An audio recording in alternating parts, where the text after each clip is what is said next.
We're going to call to order the Town Council meeting of June 7th, 2022. In progress. Thank you. We will be on Zoom this evening. The ID number is 879-260-50958 #. Phone number is 301-715-8592. I will ask to call the meeting to order and a roll call, please. Council Honan. Council Fusillo. Here. Council Munson. Here. Council Belcher. Here. Council DeMarco. Here. Council Flockhart. Here. Council Aiello. Here. Vice President Ruggiero. Here. President Lettieri. Yeah. Thank you. We stand for the pledge. Be led by Councilor Fusillo. Pledge allegiance to the flag of the United States of America, and to the republic for which it stands, one nation, under God, indivisible, with liberty and justice for all.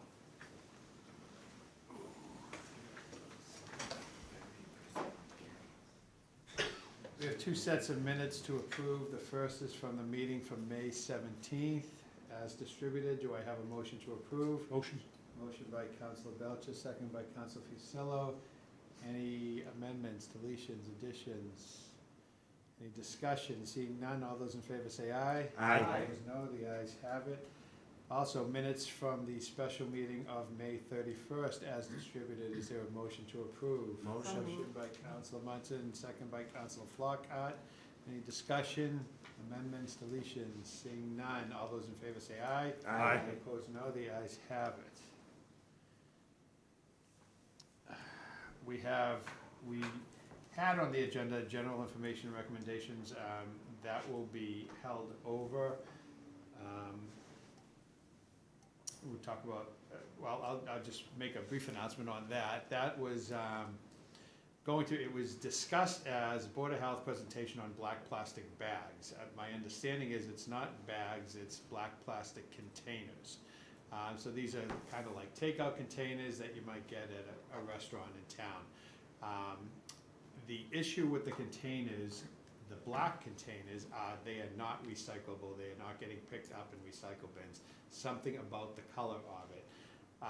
So it's not saying they can't be used anymore or anything like that, and we'll have more of a definition at our next meeting, but it's not saying that they can't be used. It's just more of an educational process to try to change to white plastic, because the white plastic can go in the recycle.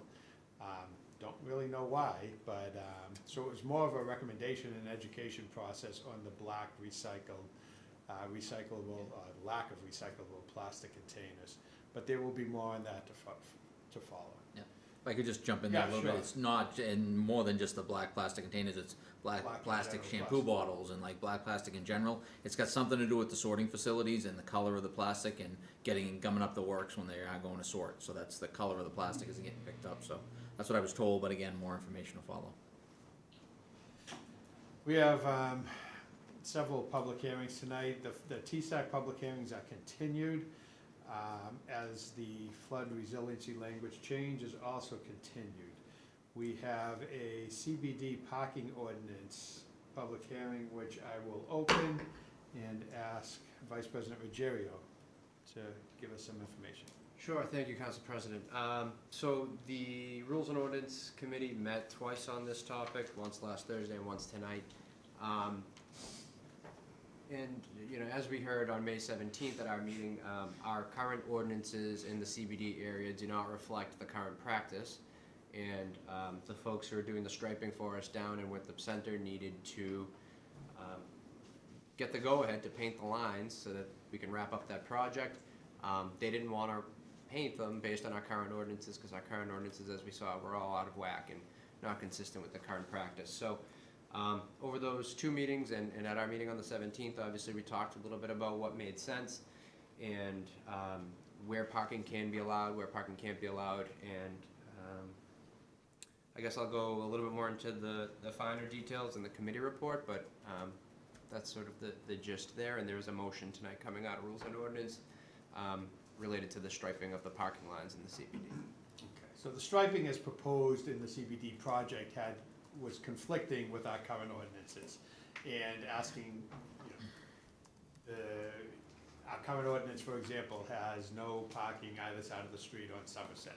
Has no parking on, and I'm not sure if it's the east or the west side, on Woodside from CVS to Sweats Liquors on that side of the street. So in order to have them, they do not wanna stripe lines in conflict with our ordinances, so we had tasked rules and ordinances to make adjustment to the ordinances and to make recommendations on the striping, and I believe there was a meeting.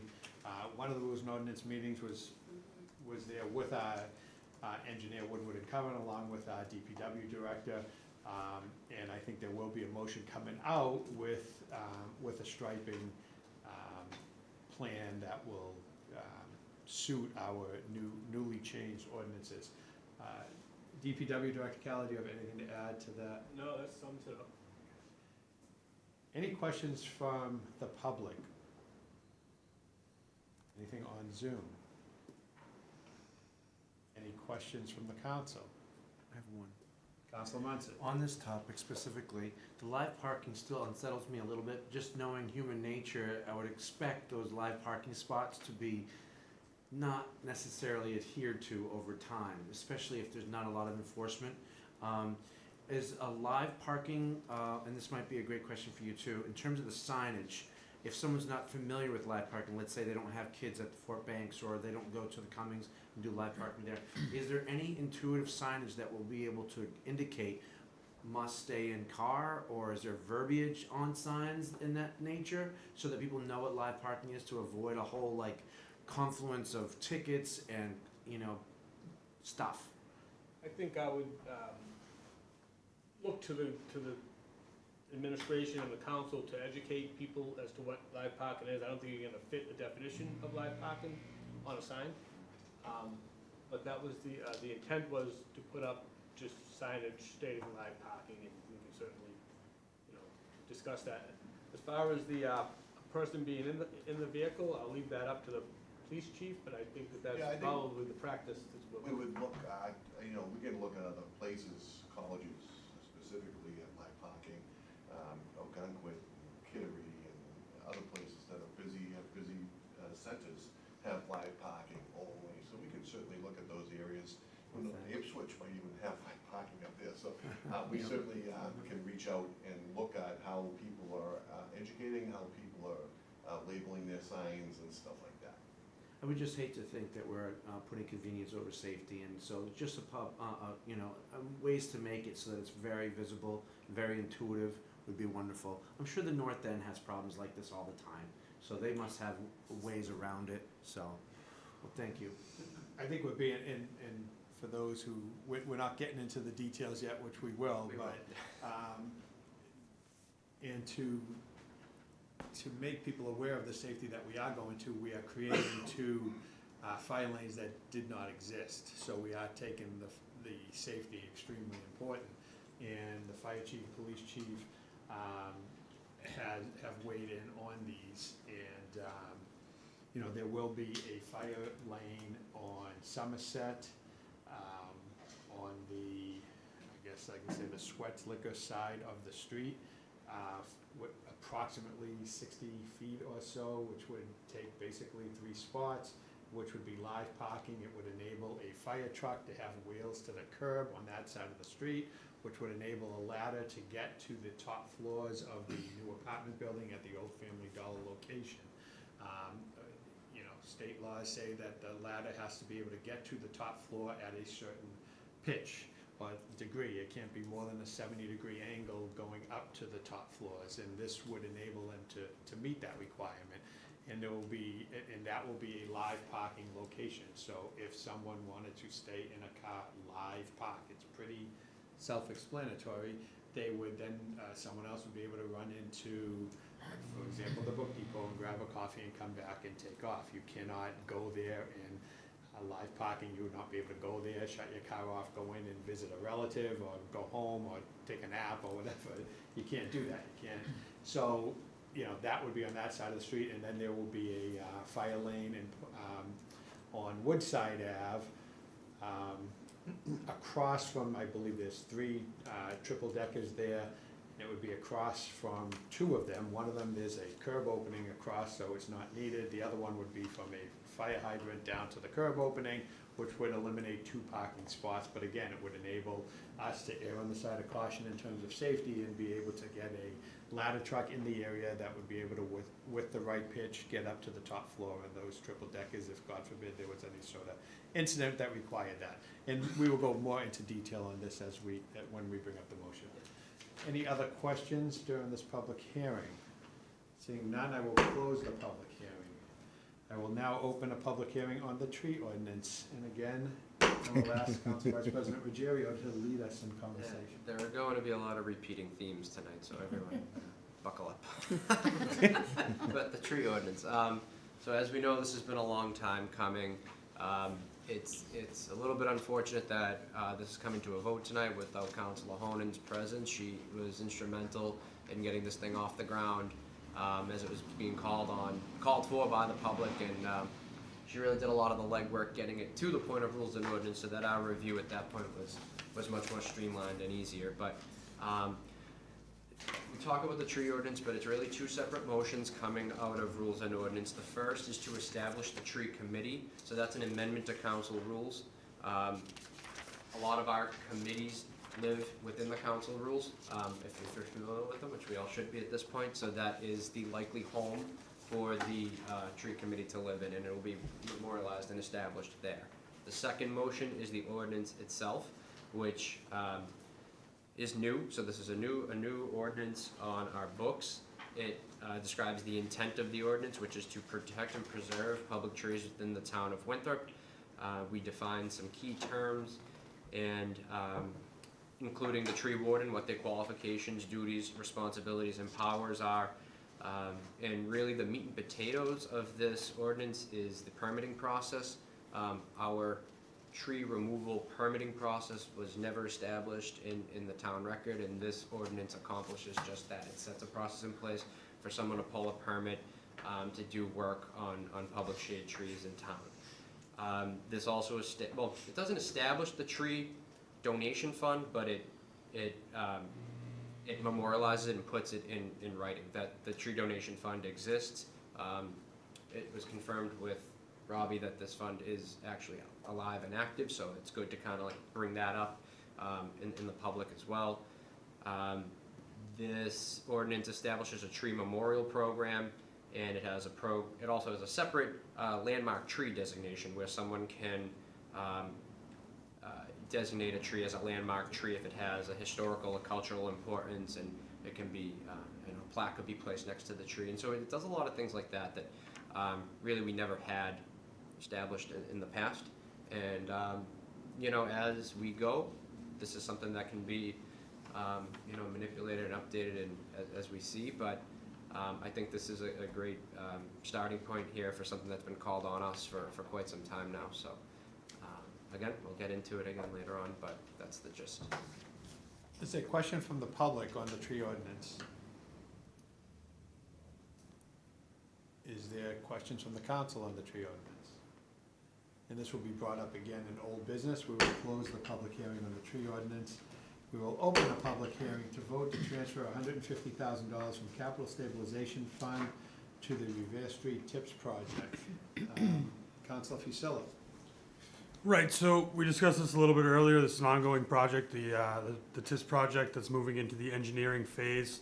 And I think, Chief, I think you might be able to explain a little bit more about this project as a whole. Sure, Steve can correct me when I go wrong. So, the TIPS project has been in the process for about 3 years now. We are getting into the final stages in actually moving towards construction, which will begin in the next year.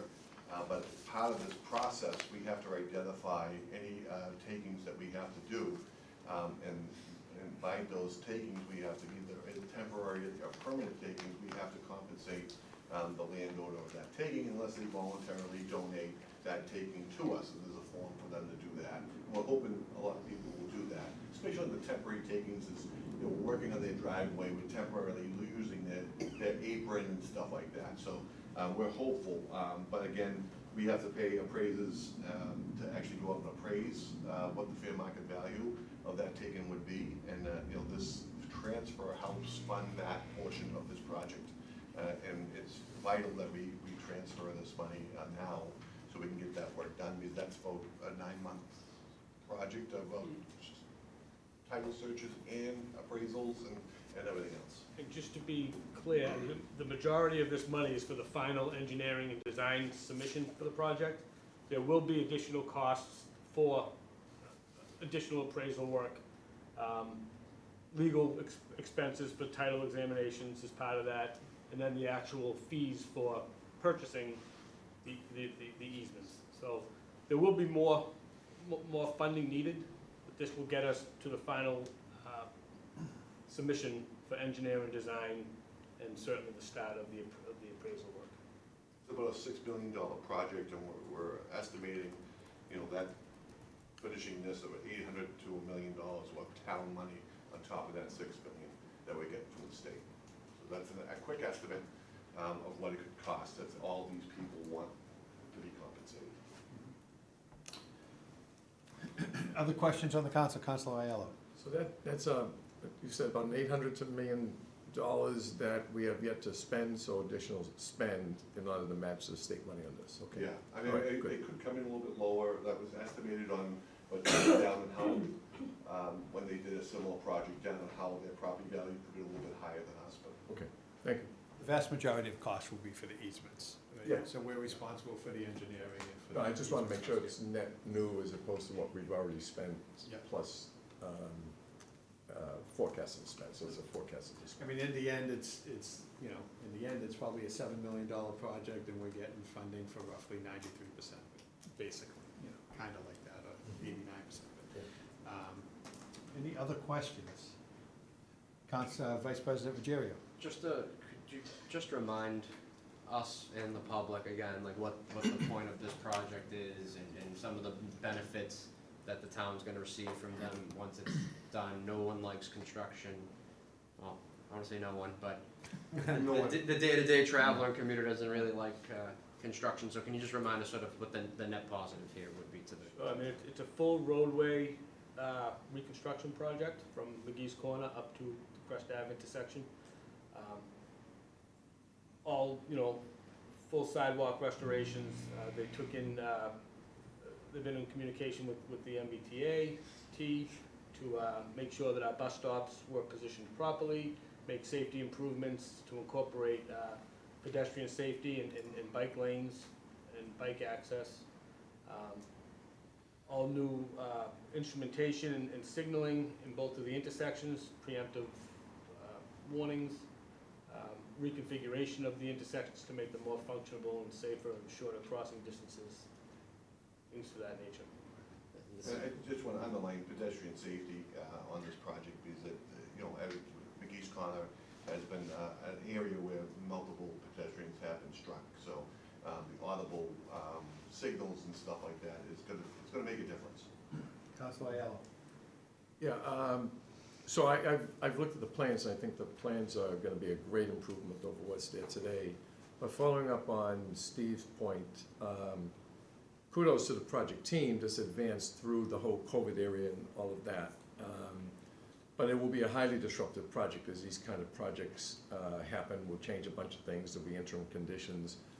I think it would be very, very helpful for the community at large to have one big public session to say, this is when it's gonna happen, here's phase 1, here's phase 2, here's phase 3. There are gonna be workarounds, et cetera. I think a big public information session would be helpful sometime, maybe in the fall. I heard that request, and we've actually started talking to our engineers. They're open to come in and make a presentation at any time that we want. I will say that the gas company has gas work to do on that leg of Revere Street. They've committed to doing it during the summer school vacation. So they're gonna come in the beginning of, after the 4th of July and get that gas work done before the school resumes. That's great. Of course, you're still gonna be dealing with the electric project on the other leg of Revere Street. It's gonna be a busy area Yeah. for the next couple of years, no doubt. But when Yeah. it's done, you'll have brand new everything from the town line to McGee's Corner. Yeah, it's gonna be beautiful. Yeah, just to get everybody just sort of set mentally about getting around that whole area, it's a big thoroughfare for us, sorry. No, no. Council Flockhart. No, just to piggyback on what Joe said, the whole National Grid project should be at that meeting too, to explain to everybody how that's all going to be coordinated. That's two separate projects. National I Grid Electric, understand they're they two did- separate they projects, did but come in and make their presentation at the start of their project. So But I it's- can certainly request it. And I think we tried to time National Grid to be on their way out as TIPS is moving in. That's why we pushed National Grid to start in Winthrop and not start in Revere. So we're hoping the timing will be coordinated appropriately, that we will have them spaced. But if they're not, then we will certainly talk to Dan Cameron and have them at that meeting. I have a comment if it's okay. Councilor DeMarco. So first off, I want to say, as a resident of Revere Street, I think the police and the DBW have done an excellent job in terms of enforcement and everything. National Grid, don't know how I feel about the job they've done, in terms of, still what, close. they're a little sloppy. But the one thing I wanted to ask was, the Sumner Tunnel's gonna be closed, pretty soon. Are we going to have this work going on, getting out of the town at the same time that the Sumner Tunnel is closed? And can we shift the hours, potentially, like, instead of starting at 8, can we start at 10 after rush hour? Is there something we can do about the hours to make sure that we don't have, hiccups at both ends of town? So, the tunnel starts this weekend. We're frustrated with Mass DOT. Boston Police contacted me yesterday saying, hey, you got any signboards that you gotta put up? It's not our responsibility to put up signboards for Mass DOT projects. We have 2 in the town, we need them for our messaging. So I did talk to state representative today, who was calling over to Mass Dot to say, get their signboards here. Boston wants them on the Boston line, so that it takes the pressure off the tunnel and those side streets down by the tunnel. The captain agrees that it shouldn't be our assets or resources there. It's a state project, it should be their assets. So hopefully through education will help somewhat. Switching hours and cost inflators, I don't know if DOT is gonna be willing to increase the money when we switch the costs of that project. So certainly a conversation to have, but we won't be able to answer that tonight. Okay, And thank for you. now, just for everybody to know, the tunnel's gonna be closed on the weekends. Weekends. Friday night, 10 o'clock, 11 o'clock, until Monday morning at like 5 AM. So it won't conflict That's now with this work year. hours. That's this year. Then next year, there's gonna be a 3 or 4 month period where it's closed. And we're well aware of that and trying to get some mitigation for that. Just something to think of moving forward, that's all. Anything else on this public hearing that we are discussing right now? Councilor Munson. I'm just curious how, maybe we can learn from this, how did this Revere Tips project, Revere Street Tips project begin? And how did the funding come? Was it our initiative or did they come to us? No, we initiated it. It actually, believe it or not, the process started in 2014. It was incorporating Winthrop Street from Town Hall all the way down to McGee's Corner and then up to Crest Ave. Winthrop Street, there was funding, always funding issues, and Winthrop Street got pulled out of the project, kind of got funded a different way, didn't get, full reconstruction, but we got pavement and sidewalks. And we reduced the project to the second leg, McGee's Corner, to Crest Ave. Several prior councilors, were trying to, pushing the initiative. The project did kind of die off for a couple of years. As Terry said, it did get active again in 2017, and we've been active ever since, and that's where we are. The project, what the scope of the project was, didn't really change much other than the limits changed. It was always, for pedestrian safety, upgrading and improving the intersections. It was gonna be a full reconstructive project, which is what it is, just this, different, just a lower leg of the project.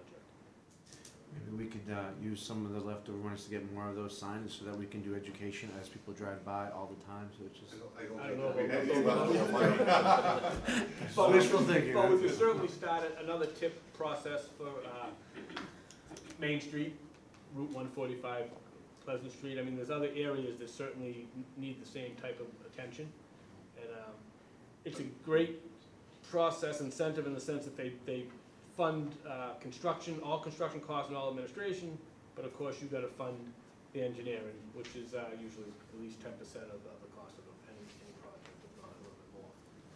You know, it's been an educational experience too, is because these takings are costing money too, so now you know a TIPS project for that length of roadway, you're gonna have a $800 to $1 million, or a better understanding as we go through this process, but that money has to come from somewhere, so having multiple TIPS projects going at the same time is just not feasible for us financially. Any other questions, discussion? Seeing none, I will close that public hearing. We will open our last public hearing. Town council vote to transfer $49,500 from salary reserve for non-union COLA increases. Councilor Fusillo. Right, so we discussed this a little earlier in the Finance Committee meeting. We spoke a little bit to Robbie Powers about the cost of living adjustments. I think that, once again, Terry, I think, Chief, I think you'll be able to better discuss this since this was under you, that this was. So non-union salaries had not been increased in a couple of years. This year, because we had the reserve already allocated through the budget process, we did give a 2% one-year increase for fiscal '22.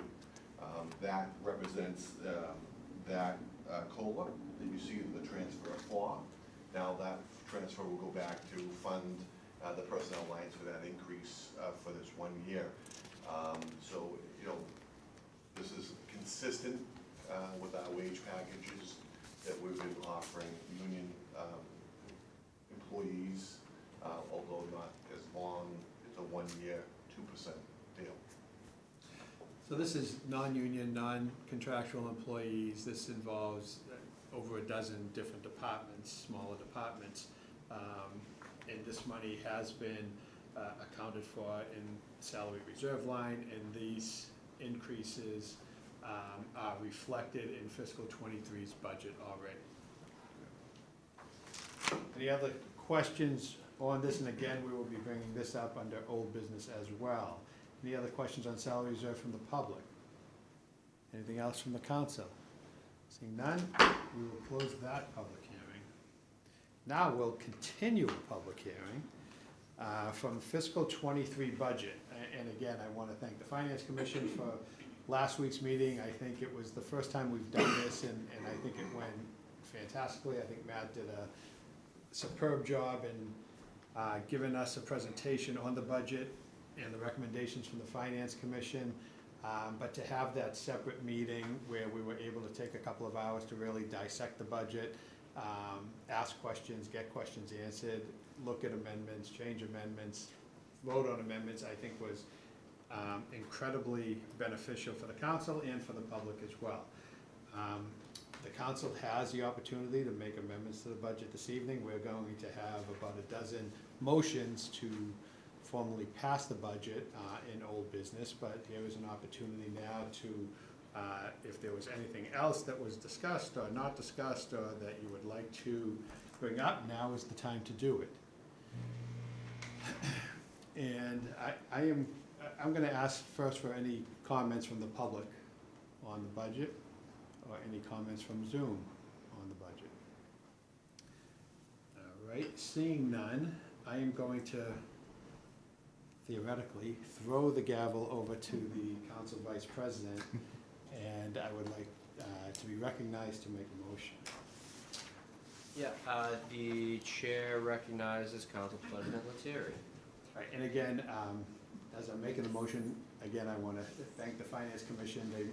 They were so incredibly articulate in their presentation, and made recommendations that they could. Obviously, they would have liked to make more and to look at other things, and they brought up things as structural deficits in the town budget, structural deficits in the school budget. These are things that we're going to have to address as the years go on in a short period of time. I was able to contact our two vocational schools that we have the great pleasure of our children from the community to be able to attend, and to get more finely tuned numbers. Did have discussion with the Northeast Regional Vocational School on our assessment for fiscal '23, as well as our assessment in terms of debt service as they begin the process of building the new school, and we are right on track with what we are budgeting for. I was also able to talk with the Essex Agricultural Technical School, and those numbers are off a little bit from what we had anticipated. I think the original, so I'll say my motion, and then I'll discuss it after I hopefully get a second.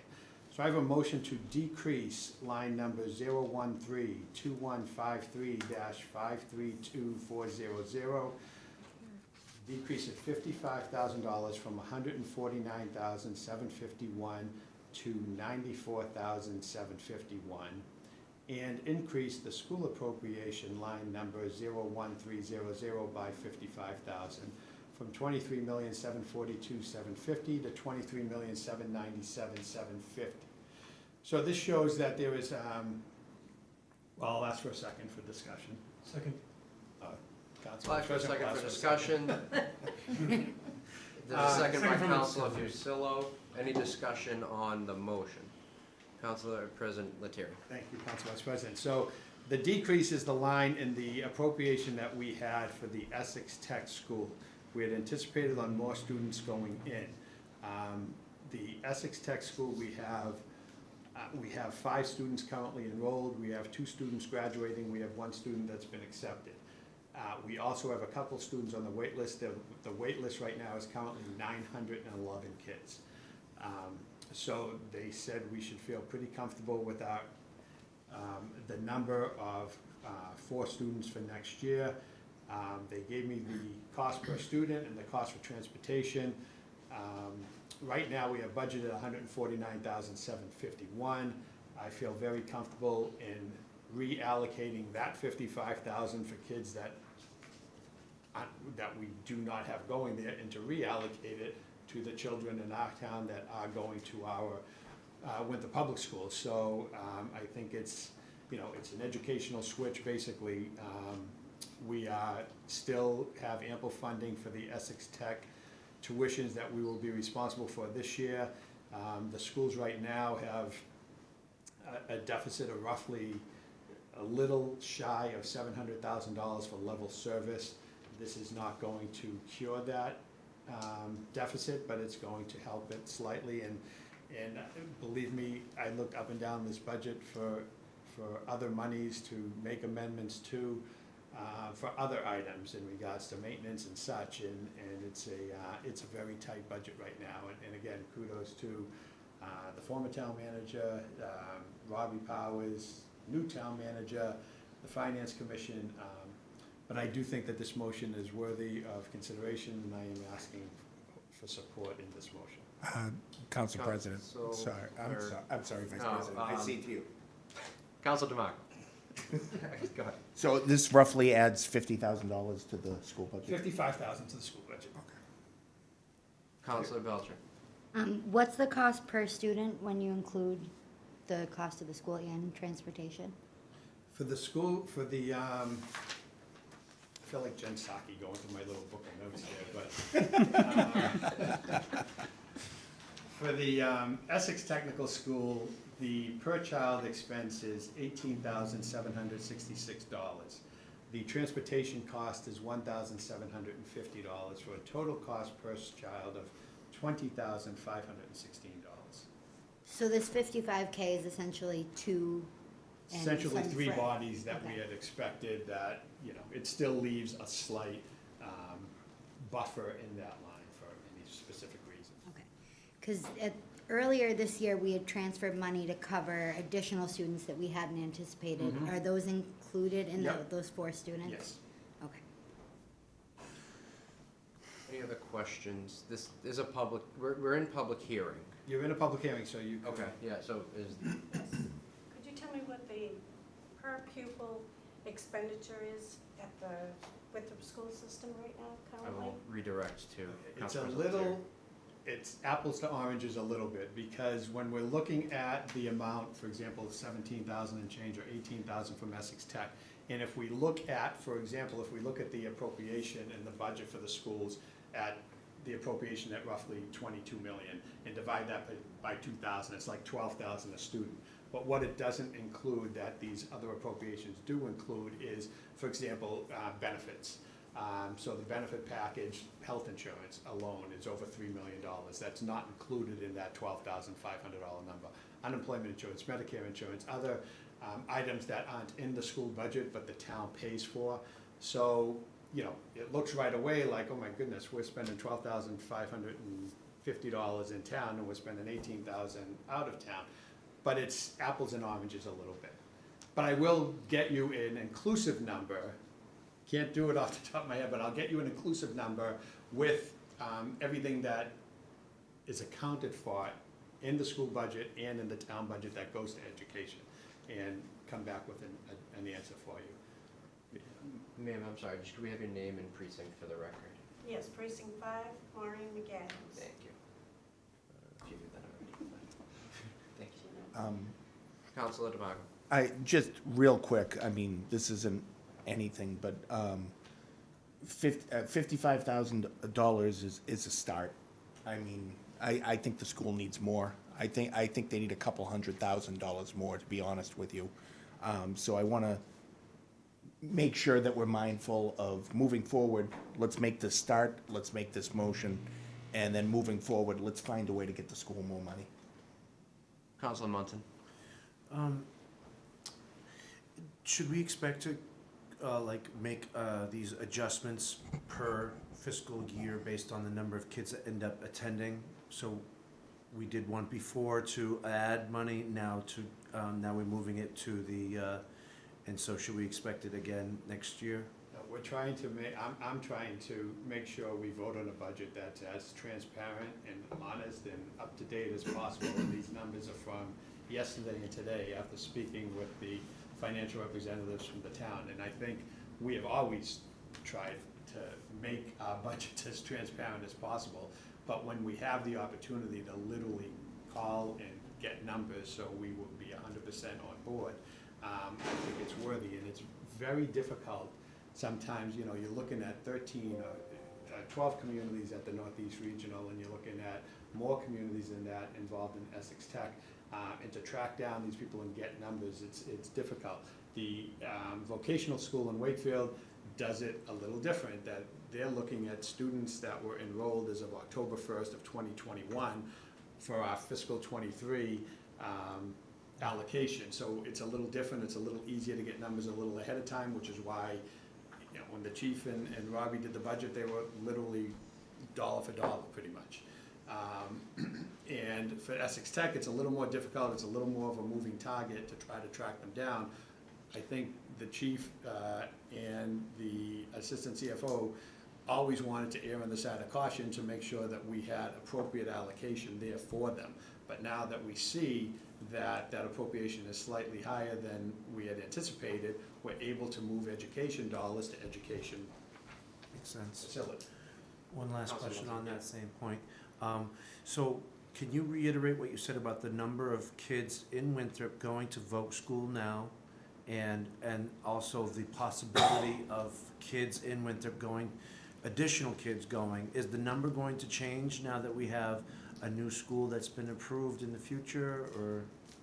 I can't say the number's gonna change. I would assume the new school for the Northeast Regional Vocational School is, you know, the enrollment in the vocational school right now in Wakefield is roughly 1,215 odd kids. The new school that they will be building over the next 3 years is going to fit roughly 1,620 kids. which is about 20% increase or 25% increase. If you look at it, they have 12 cities and towns that each city and town has a totally different amount of kids going into it. Obviously, the predominant kids at the Wakefield Vocational School are from Wakefield, but if you look at our percentage now, which is roughly 5.25% of the total population of the school, and if the total population goes up 25%, the assumption would be that we would go up 25%, so instead of 63 spots, we might have 83 spots. In Essex Tech, I can't 100% say. I know that, again, the wait list is almost 1,000 kids, so I can't see our allotment changing all that much. And that's a new school, so I don't think they're changing anytime soon. And Terry I'm sorry, former interim town manager, You can call me Terry. I'm bad at this. So he accounted for, and so did the assistant CFO, accounted for the amount of money that we're gonna have to spend for that new voc school, but that's unrelated to the number of kids that go, right? Yeah, the vocational school will give us two numbers. They'll give us a number per student of roughly $16,750 odd, which would be inclusive of debt service. So that's inclusive of our piece of the new school building, and they'll borrow in different tranches. So right now, our allocation for debt service is roughly in fiscal '23, $82,000. And it will be roughly, or $88,000, it will be roughly the same next year. In fiscal '24 and fiscal '25, it will go up to like $270,000. And then in fiscal '26, when they are fully online and on board and have completed all their funding, our town allocation will be somewhere a little short of $500,000. Councilor Fusillo. Yeah, so I just wanted to address a comment that Councilor DeMarco made, a very fair point. So as Matt was saying last week, the Finance Commission actually did look intensely at the schools because of the structural deficit that they have, as well as, the town has with different grants and funds that we have. So one of the things that the commission was urging the town for the future is being able to, better fund these things so we don't have the structural deficits and face issues if grant money is taken away. Council President. And I will say again, in response to Councilor DeMarco's concerns with the schools, as I have also, I am pretty sure that the chief of police and the fire chief and DPW Director Callow would always also say that we're short on funding for their departments. I know DPW Director lost 10 people last year and slowly trying to get some of them back. Fire department, police department, they're all down too in staffing. So it's, we were told in 2008 that the town doesn't have a spending problem, has a revenue problem, and it's not a big secret. I'm as big an educational guy as all of us, I'm sure, are, but I always look towards the school and try to, that's the future of the town, right? It's the kids, as it's written on the side of the building. The destiny of our future depends on the kids. We're not singling out the school. We need funding in all our departments across the board, but in this situation where we're able to move education dollars to educational expenses, to me, it makes all the sense in the world. Second? I have a question. Can I? Yep, absolutely. Throw the gavel back over. No. So, I guess my question, where this is a public hearing, Matt, you're here, and I hate to put you on the spot, but you're also here last week where we went over the budget in depth, and just given the amount of detail and the meetings that FinCom has had for the past however many weeks and maybe months at this point, your team knows this better than anybody, and I guess my question is, has this motion that Councilor Lettieri is presenting now, has this discussion come up within FinCom? Is this something that, given your level of attention to the budget, you would recommend it and get on board with? Just again, I know you guys did an incredible amount of work, so I wouldn't want to make a move tonight that would do anything to interrupt the amount of effort that you all had put in. Sure, through you, of course. The council did have, actually, our very first meeting was with the town manager and assistant CFO, but our first meeting of the department heads was with the superintendent. And I think we had a very good discussion about the school budget. And I think they did a very good job laying out the level funded budget versus the needs budget. and understanding the differences there. And, you know, there was discussion among the Finance Commission about trying to look at, there was a long list of things that bridge the gap between those two budgets and trying to identify potential resources. But at the time, you know, we were limited in what we could offset. Of course, every dishes didn't have to be offset, and so that limited our ability to do more in other areas simply. I think there's a lot of areas we would have spent some additional money if there was some available, and certainly the schools was no exception. So I guess in your opinion, and again, I hate to do this, but you know this better than anybody here probably, so would removing the money from the agricultural school line item cause great concern, or because that wasn't in the recommendation that came to us, so I just want to make sure that we're, you know. If I may, I think that it's consistent with recommendations that the Finance Commission made, and that we tried to find offsetting adjustments that wouldn't have impacts on services or department's ability to carry out their mission. And I think when you look at the revised number of students that we did not necessarily have when we did our deliberations, it's $55,000 that could be reallocated to support the schools in a way without doing any disruption or harm in other areas. So I think certainly that's consistent with how the Finance Commission tried to come up with its recommendations as well. No, and thank you. I really appreciate it, and appreciate obviously all the work you and your team have done. But, Council President. Just quickly, I'd be remiss if I didn't mention the chairperson of the Citizens Finance Commission, Karen Chavez, who did a lot of this legwork. And, you know, with the amount of time that it takes, the Finance Commission unfortunately didn't even have this information. We didn't have it until yesterday, a couple of days ago. So this isn't something that was slipped through the cracks or anything else. This was just, you know, a lot of diligence on Karen's part and follow-up that we did, and to be able to get this information in a timely manner, I think is, you know, fortunate. And again, it's not, you know, we've made motions in the past or amendments where we're making assumptions on certain lines and we don't think this one will be high or this one might be low. This is pretty clear cut that we're able to meet our obligation and we're able to move, you know, not that $55,000 is a small amount of money, but in a $60 million budget, it's a relatively small amount of money, but we're able to move it to a place that it's sorely needed. Council Belcher. I think this is a really good creative way to give the schools a boost that they really need. My only concern is that we could put ourselves at risk of having to move money later in the year, but if Essex Aggie thinks that we can be confident in 4 students for the year, I think that their word is as good as any number crunching we can do. So I think this is a really good idea. Council President, just to clarify, so you had conversations with the school itself as well Yes. as the assistant CFO and the town manager on this? I just want to make sure we Yes. have buy-in from. Yes, we did have a stakeholders. conversation with the CFO today and with the town manager to bring them up to speed on our numbers. The numbers on the vocational school changed slightly too, but one was like a $7,000 increase and one was a $7,000 decrease, so we felt that we're pretty secure with the numbers for the Northeast Tech.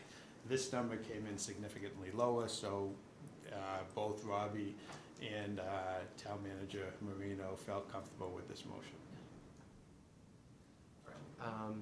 Any other public hearing on this? Councilor Belcher. Just one last question. What does this leave us for a cushion in that line item if the number of kids at the vote? I think it's $8,000, Okay. $8,000 to $10,000. Excellent, thank you. Councilor, excuse me, sorry.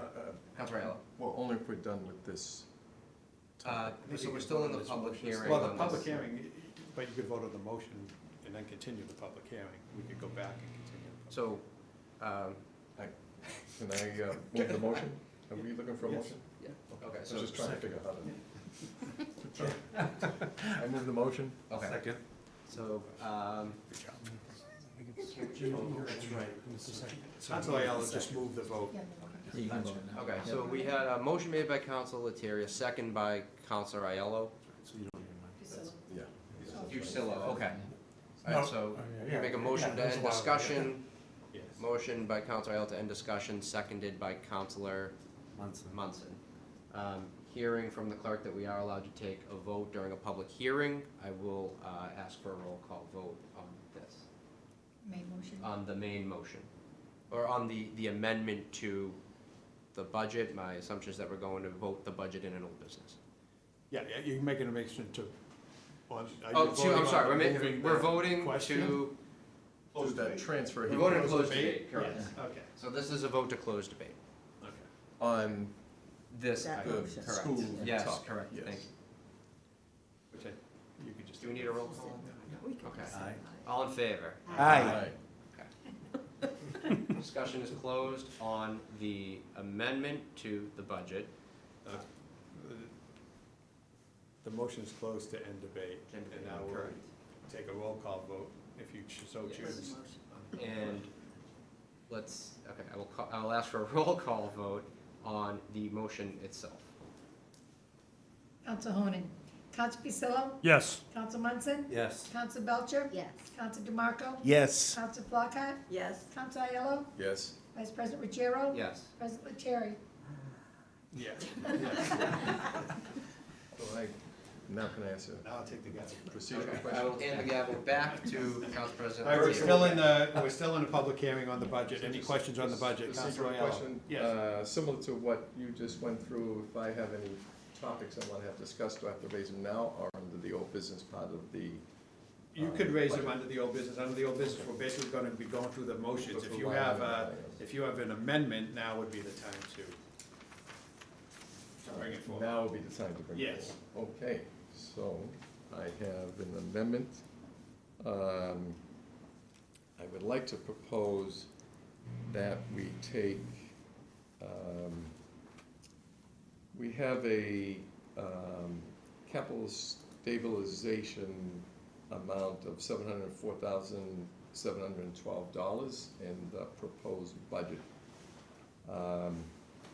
Let me tell you what I'd like to do, is to take $400,000 out of that and allocate $350,000 to the water and sewer master planning, et cetera, which I can describe, and an additional $50,000 to move us forward on a townwide asset management system. Let me describe why I'm proposing that. First of all, I guess first you'll need a second, but you'll have to have specific lines. What are those lines being accounted for now? the lines being accounted for. Like you said $704,712. Yeah, That's accounted for in the capital plan? that's in the capital plan. Okay. So I want to modify the capital plan and keep it within the capital plan. No, I understand that, but so there's 704,000 being allocated in the capital plan for That's right. certain things. So you're going to want to make a motion to eliminate certain items and put it towards other To items. take 400 out of that line item of the capital stabilization plan, reduce it by 400. It's 704 right now. Okay. we're talking hundreds. 100,000, yeah. There's $704,712 in the FY '23 capital stabilization. Did I read it? Well, you're not talking about the capital plan, you're talking about taking money out of the capital stabilization fund? Oh, yeah, if you want to make them, I mean, it'd be very difficult to do that now. Any type of motions that you want to take money out of a capital stabilization fund, you can make at any meeting, it doesn't have to be a budget meeting. And I think it would have to be advertised like everything else, so you're making a certain request. This isn't part of the budget, that's just showing fund balances. I thought you were talking about the capital plan. So you want to if you want to make a motion at a later meeting and put it on the agenda for the next meeting even, To move or money out of anytime that during item. the fiscal year, we can make a motion to allocate capital, as long as it meets all the requirements for capital stabilization fund, and you can put it towards a specific purpose. Okay. Yeah, Then I have two related questions. Okay. One is generally within the capital plan that we're gonna approve. okay. I just wanna try to crosswalk between what the town charter says and what I've seen. So section 7-11 CIP program, capital improvement program, says that at least 120 days before the start of each fiscal year, the town manager shall submit a capital improvement grant to the town council based on material prepared by the capital improvement program committee, and it shall include a series of things, 1, 2, 3. That means that would have arrived on March first, I don't recall anything of this nature having come to the council. Is this still in, is still an active item or not an active? No, I think you're right. Accordingly, we did not receive this capital plan. My understanding is before, 4 months from, Yeah. so it's. And this March. capital plan that we received does not match the contents described here. In terms of allocation, In terms of what it shall include, as an example, item 3, estimated costs of operating and maintaining each facility and piece of equipment involved, right? So that we don't see any of that now, is that in analysis. what are you reading from? Section 7-11 Of the, of the, Ordinance? No. because I know that the previous The charter. count of the charter? Yeah, I think that's the Okay. charter and related items. Okay. So I don't know if it's ever been put into practice. I can't say, in all honesty, it has been put into practice. I can't say that the previous town manager, prior to the interim town manager, suggested some policy changes as to capital plan and capital funds from capital stabilization funds being put into capital plans and requirements for building stabilization funds to be spent down during years. I honestly, I'm not gonna try to make something up. I don't know how often that's been followed 100%. I went back and looked at that, and since we adopted this type of government, it's always been in the budget from Jim McKenna days all the way through. My serving in 2017 and my reserving this year, it's always been submitted with a budget. This capital budget obviously has equipment allocated to it. We did answer some questions on equipment and maintenance of that equipment during some public hearings. No, we've always had the plans presented like this, but I don't know if technically they're in accordance to the way they should be submitted. And this is one of the reasons we had asked the Ordinance Review Committee to change some of the language in the charter, because in accordance with the budget, which the capital plan is part of the budget can't be presented more than 60 days before the beginning of the fiscal year. So we can't officially get a budget before May 1st. Yet here, we're saying we need to have it by Well, just the March capital. 1st, the just capital the plan part, CIP, portion of the yeah, budget, right? Yeah. But once we Not a get, proposed and budget. I'm not 100% sure on the legalities, but once we get the capital plan, I'm not sure if that's considered part of the budget and we have to vote on it within 45 days of receiving it. Because that's in the charter about once you receive items on the budget, you have to vote on them within 45 days. And these are things that we're trying to, that I've asked the Ordinance Review Committee to adjust, but I can't speak on that. Town Manager, did you have something to say on that? Yeah, I would just stress an abundance of caution on that. I know Joe, you're pulling numbers from the water audit report that you got from the vendor. Correct, yeah. And then Yeah, I'm wherever trying to do else you two got the things asset here. management plan. Yeah. As I spoke at the last meeting, we plan on, getting a price for the asset management software. When I present the budget next year, there'll be a 5-year capital plan that'll go along with that, and to check the box with the charter, we'll, submit it at a proper time. You don't necessarily have to talk about funding at that point, but you wanna show the capital plan, what's laid out, and then we can sort of pick and choose what we wanna do, depending upon available funds. That'll be in next year's budget. I would, say, it's only start of week 3 for me, so give me a little chance to get the asset management software in place, and also get some pricing, because I wasn't really sold that the vendor, they had some pretty good pricing in there, but there may be other, less expensive alternatives, so I don't wanna move money out of capital stabilization based on a conservative, kind of a, ballpark estimate that somebody threw in a report. And by the way, I'm not just picking on the water system, right? Yeah. What we have here is a real lack of data. Without a doubt, yeah. And one of the things, if we're gonna get more efficient around we do things, and this gets related back to the school funding question, Right. right? We've gotta get better at a whole bunch of things, right? Without a doubt. I'm delighted that you're thinking about procurement and grants. Yep. Because we need to punch above our weight, both in terms of grants as effective procurement models. Right. To cut our costs. We need to digitize this government. Right. To cut the amount of expenses we have to perform what needs to be performed for the average citizen. Tighten our pockets that way to provide more money for the schools, which I also believe in deeply. And we need to be as rational, as transparent as we possibly can with respect to the expenditure of our capital dollars, including things like opera. I still this is not your problem, right? This is a problem you're What is inheriting. now, yeah. There is, there's no ARPA plan, right? Every once in a while, we come up and say, let's use ARPA for this, let's use ARPA for that. Are we using those funds strategically? I have no idea, and I don't think anybody at council has any idea, right? Yep. So, for you to solve those problems, which I'm delighted that you're saying you will solve them, Yep. you're gonna need money. So, I wanna make sure you're gonna be able to have access to money. Whoever's gonna do the master plan, whoever's gonna get the asset management software, whoever's gonna get the mapping software, whoever's gonna do the digitization and modernization of our business enterprise software in this town, that's all on you. I'm just trying to get you money. I have no, and I, If you think you Yep. can get back in later Yep. and tell me to shut up, I will shut up. But then I'm gonna come to you and say, why haven't you done it, Tony? first So, off, I would I'm never gonna tell you put to the shut up, choice it's on not you. my, Second off, I will say, I have no problem coming and asking for money, but I wanna make sure when I ask for it that it's what I need and it'll get, accomplish what we wanna accomplish. So the money's sitting in capital stabilization, we can always come back and you can make that motion later. I just would say, let me get some pricing, let me do a little homework, and then I'll be back, and it won't be a long period of time, but we're gonna get, we're getting to work on that And now. I'm less interested in the pricing and more interested in the comprehensiveness of what the it can plan do. and approach, and what are you Yep. gonna do year one, what are you gonna do year two, year three? Because you can't chew it all off in 1 year, right? Correct. I agree with that, so. Or 3 weeks. But I'm trying, 3 weeks either, Yeah. so. All right, so Yeah. I'm gonna shift this to, I have no problem with the pressure, it's all good. you're gonna do that, okay, good, thank you.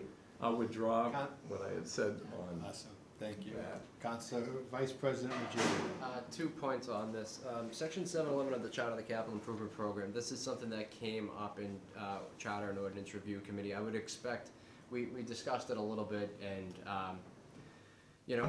this isn't something that I've formally seen as a member of the council in my limited amount of time here, and I'm not sure, Councilor Terry, you've been here much longer than I have, but, I think there are some antiquated items in this charter that need to either be refreshed, meaning removed, or things like this that are important that we need to kind of just bring to the forefront. So I thank you, Councilor Aiello, for kind of bringing this up, and this is something that is, I guess, required per town charter.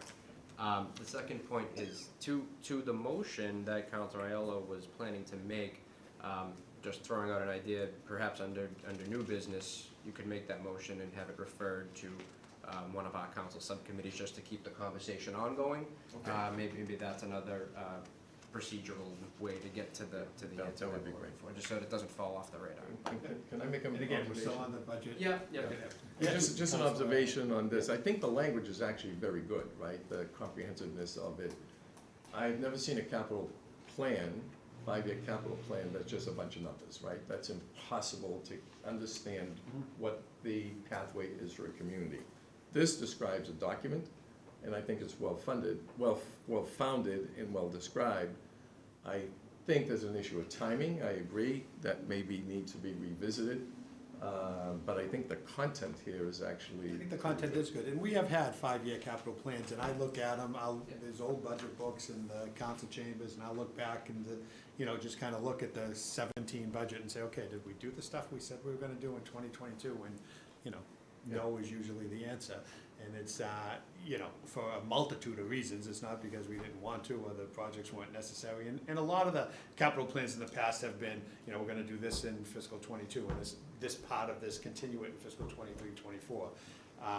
And a lot of it around vehicles and such, which we've changed the way even that we're budgeting. But thank you for that.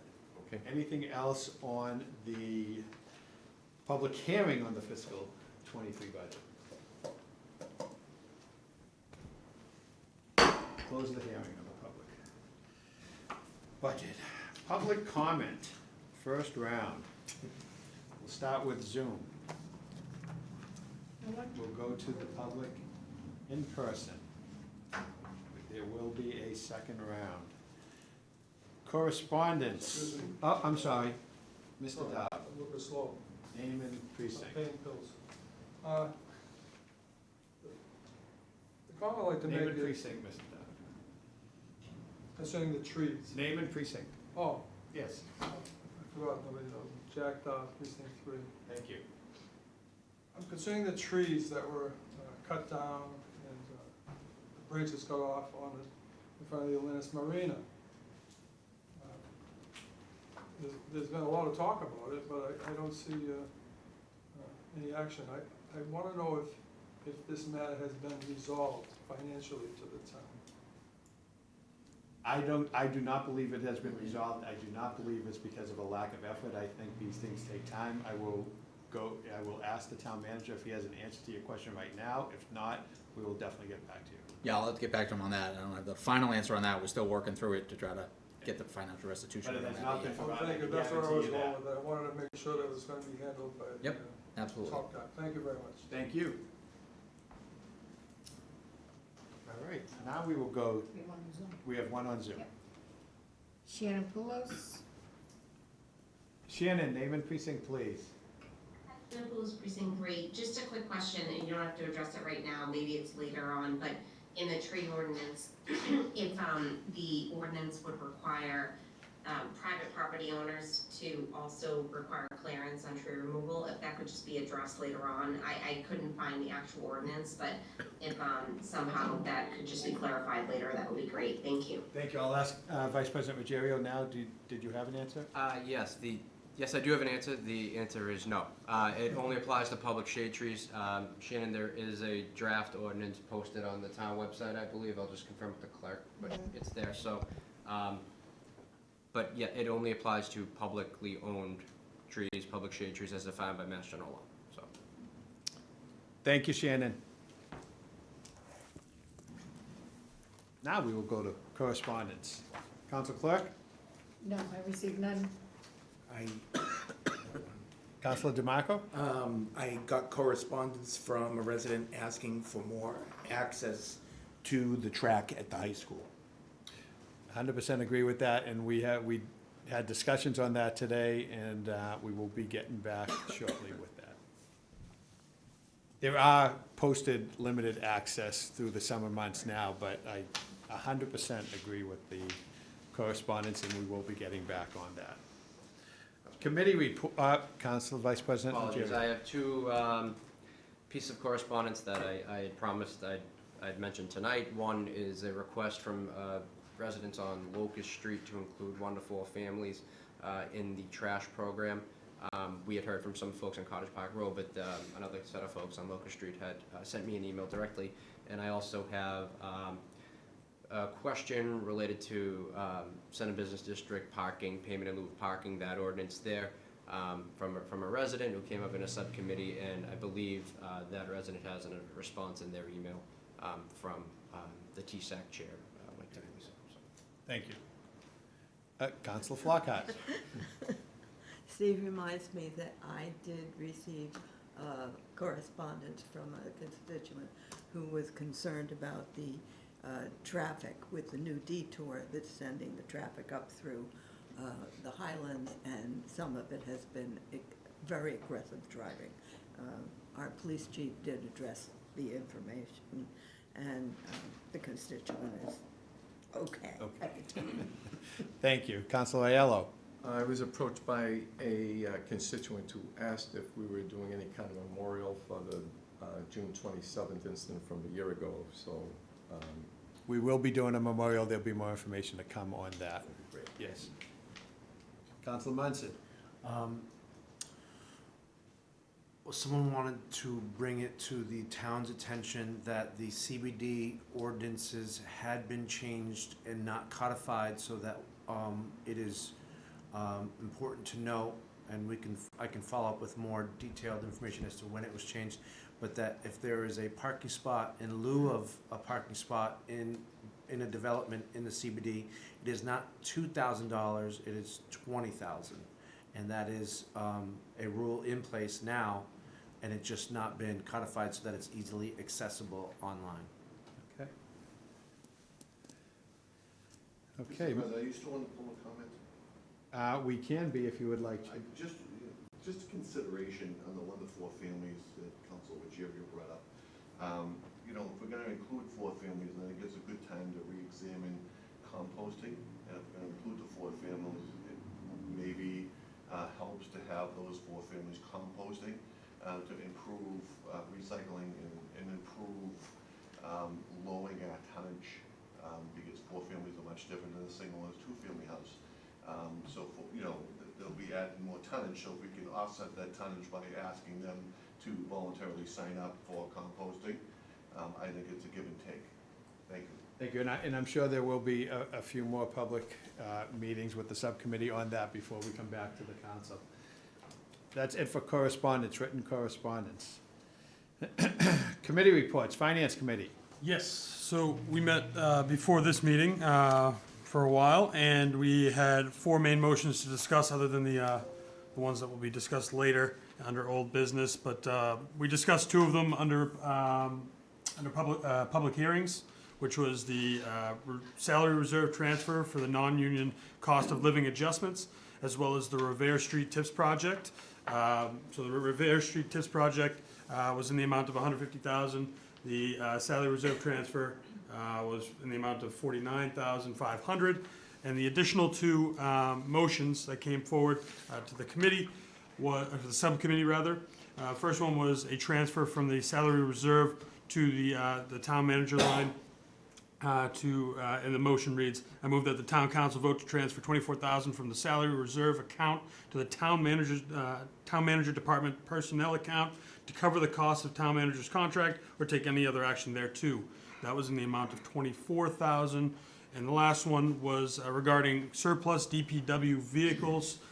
This includes a 1995 Chevrolet Cheyenne pickup and a 2005 Chevrolet Silverado pickup. Both of them are not in use by the DPW and are declared as surplus. All these motions were passed with a positive recommendation from the Finance Committee. Okay, great, and we will go over those in old business. Rules and ordinance. Thank you, Council President. As mentioned earlier, Rules and Ordinances met twice since our last meeting, once on June 2nd and another time earlier this evening. On the June 2nd meeting, this was a well-attended meeting. In attendance were myself, Councilor Munson, Councilor DeMarco, Councilor Belcher, Council President Lettieri,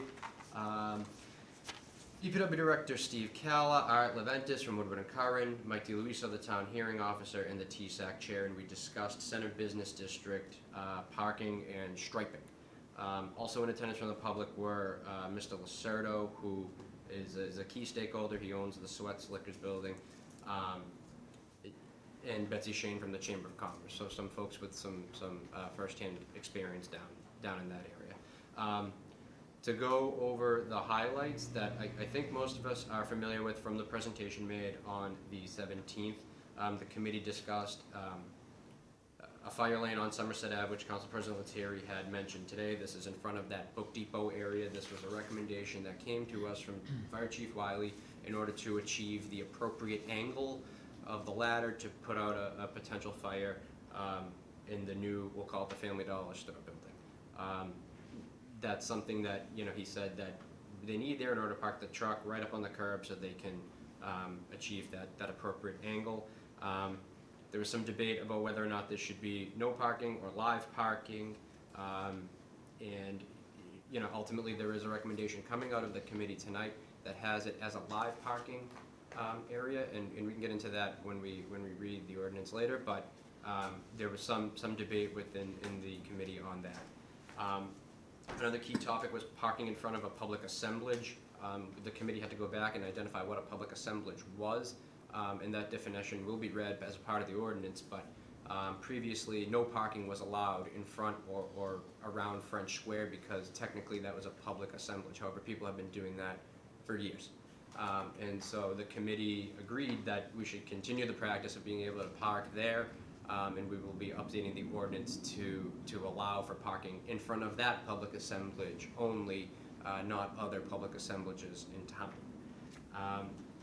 Currently, another thing we talked about was parking on Woodside Ave. Currently, our ordinances do not allow for parking on one side of Woodside Ave, and there was really no good answer for this at the time. Maybe just because when those triple deckers were built on Woodside Ave, same situation with the fire department, but as we all know, there is parking on both sides of Woodside Ave on either side of the street. The one difference that we're going to be recommending in tonight's ordinance is that there is a fire lane established on Woodside Ave. This was recommended to us by the fire chief. The fire chief did not say that live parking would be permissible or acceptable here, so that is a true blue fire lane.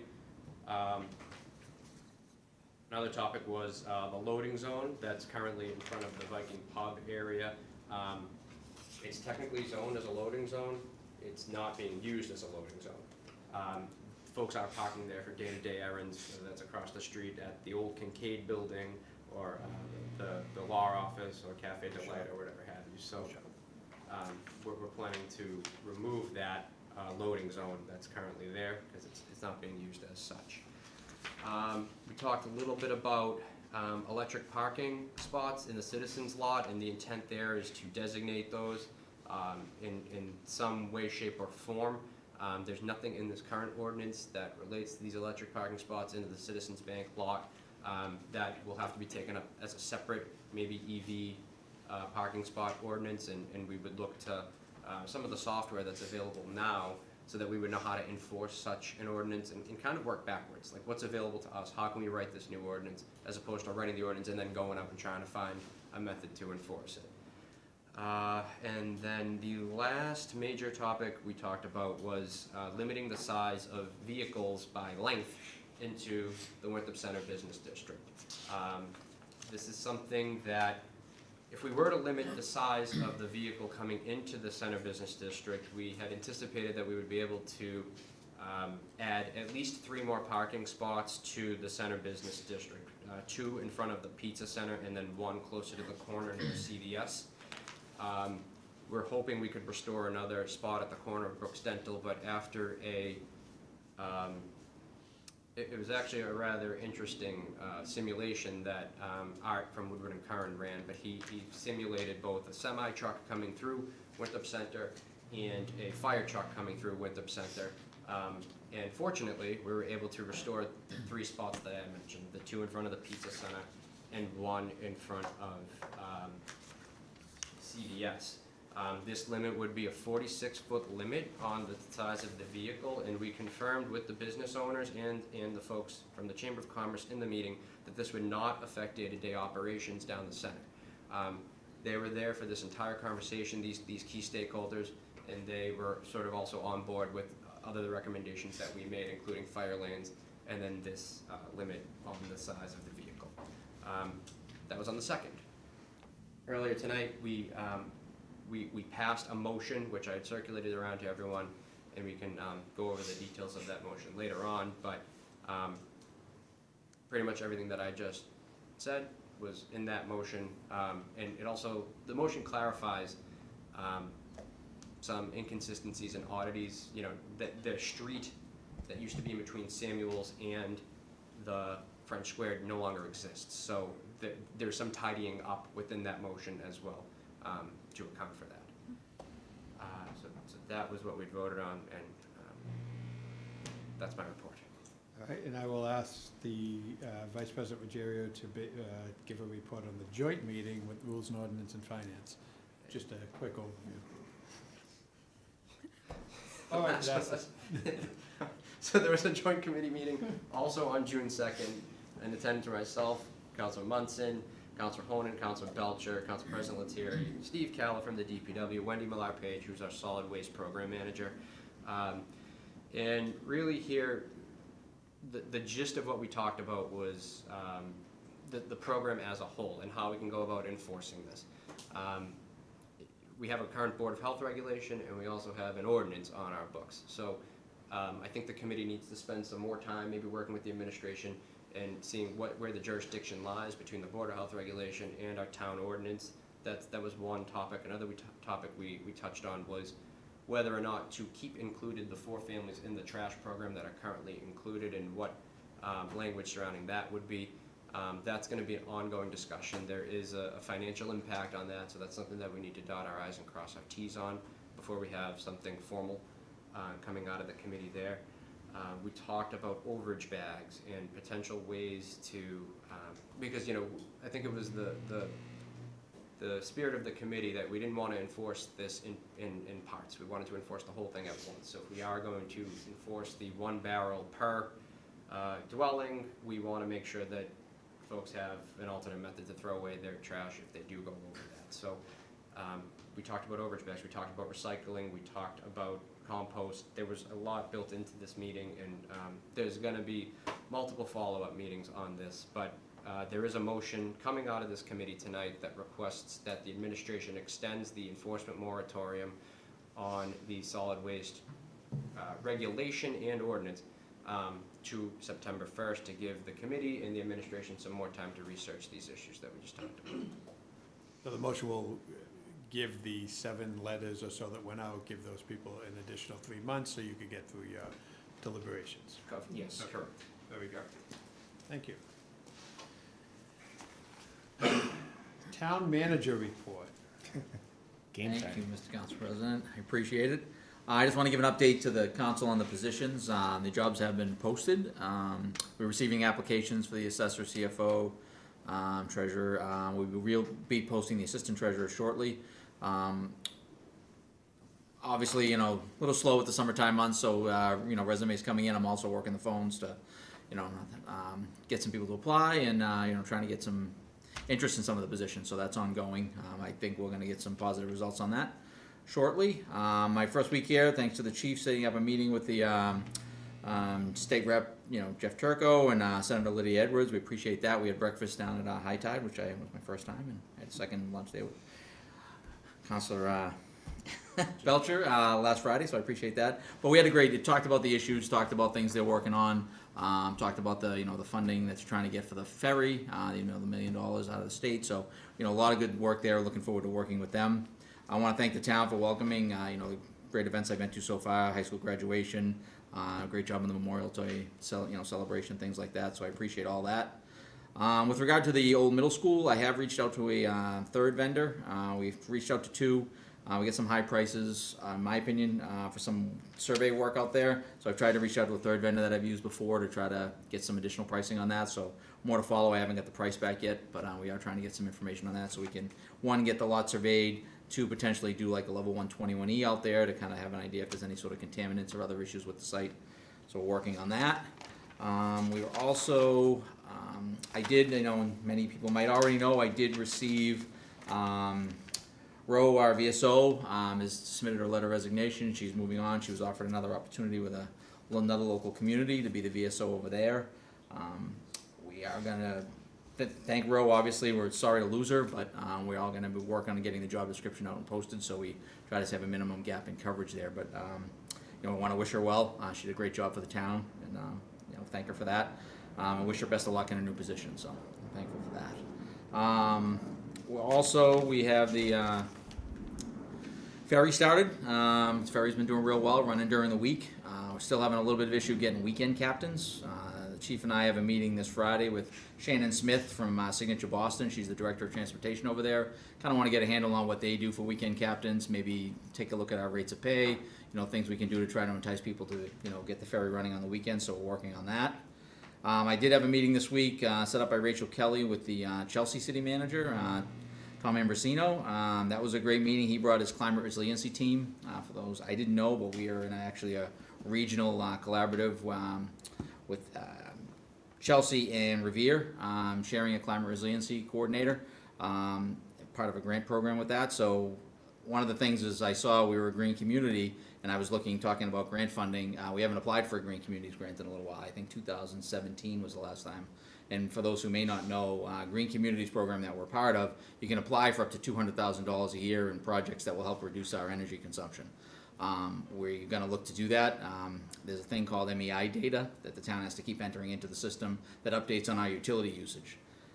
The good news is I thought I was going to have to do that, but this climate resiliency coordinator was already working on it, so he's updating the town data for us, and I'm going to work with him to try to get an application in this. So the way this program works is you submit in the spring, and you can also submit in the fall. That's a relatively new wrinkle in the last couple of years. It used to only be 1 date, but now they take 2 rounds of applications. So we will look to apply in the fall for up to $200,000 worth of work, and we'll work with facilities in the schools to try to figure out whether it's weatherization of buildings or installing more LED lights in buildings, et cetera, but any sort of energy reduction program. So we'll look to apply for that as well. And that's really all I have right now. As I said, it's been a relatively short window, but we're getting to work. I'm excited. And I'll certainly answer any questions the council members may have. Any questions? Councilor Belcher.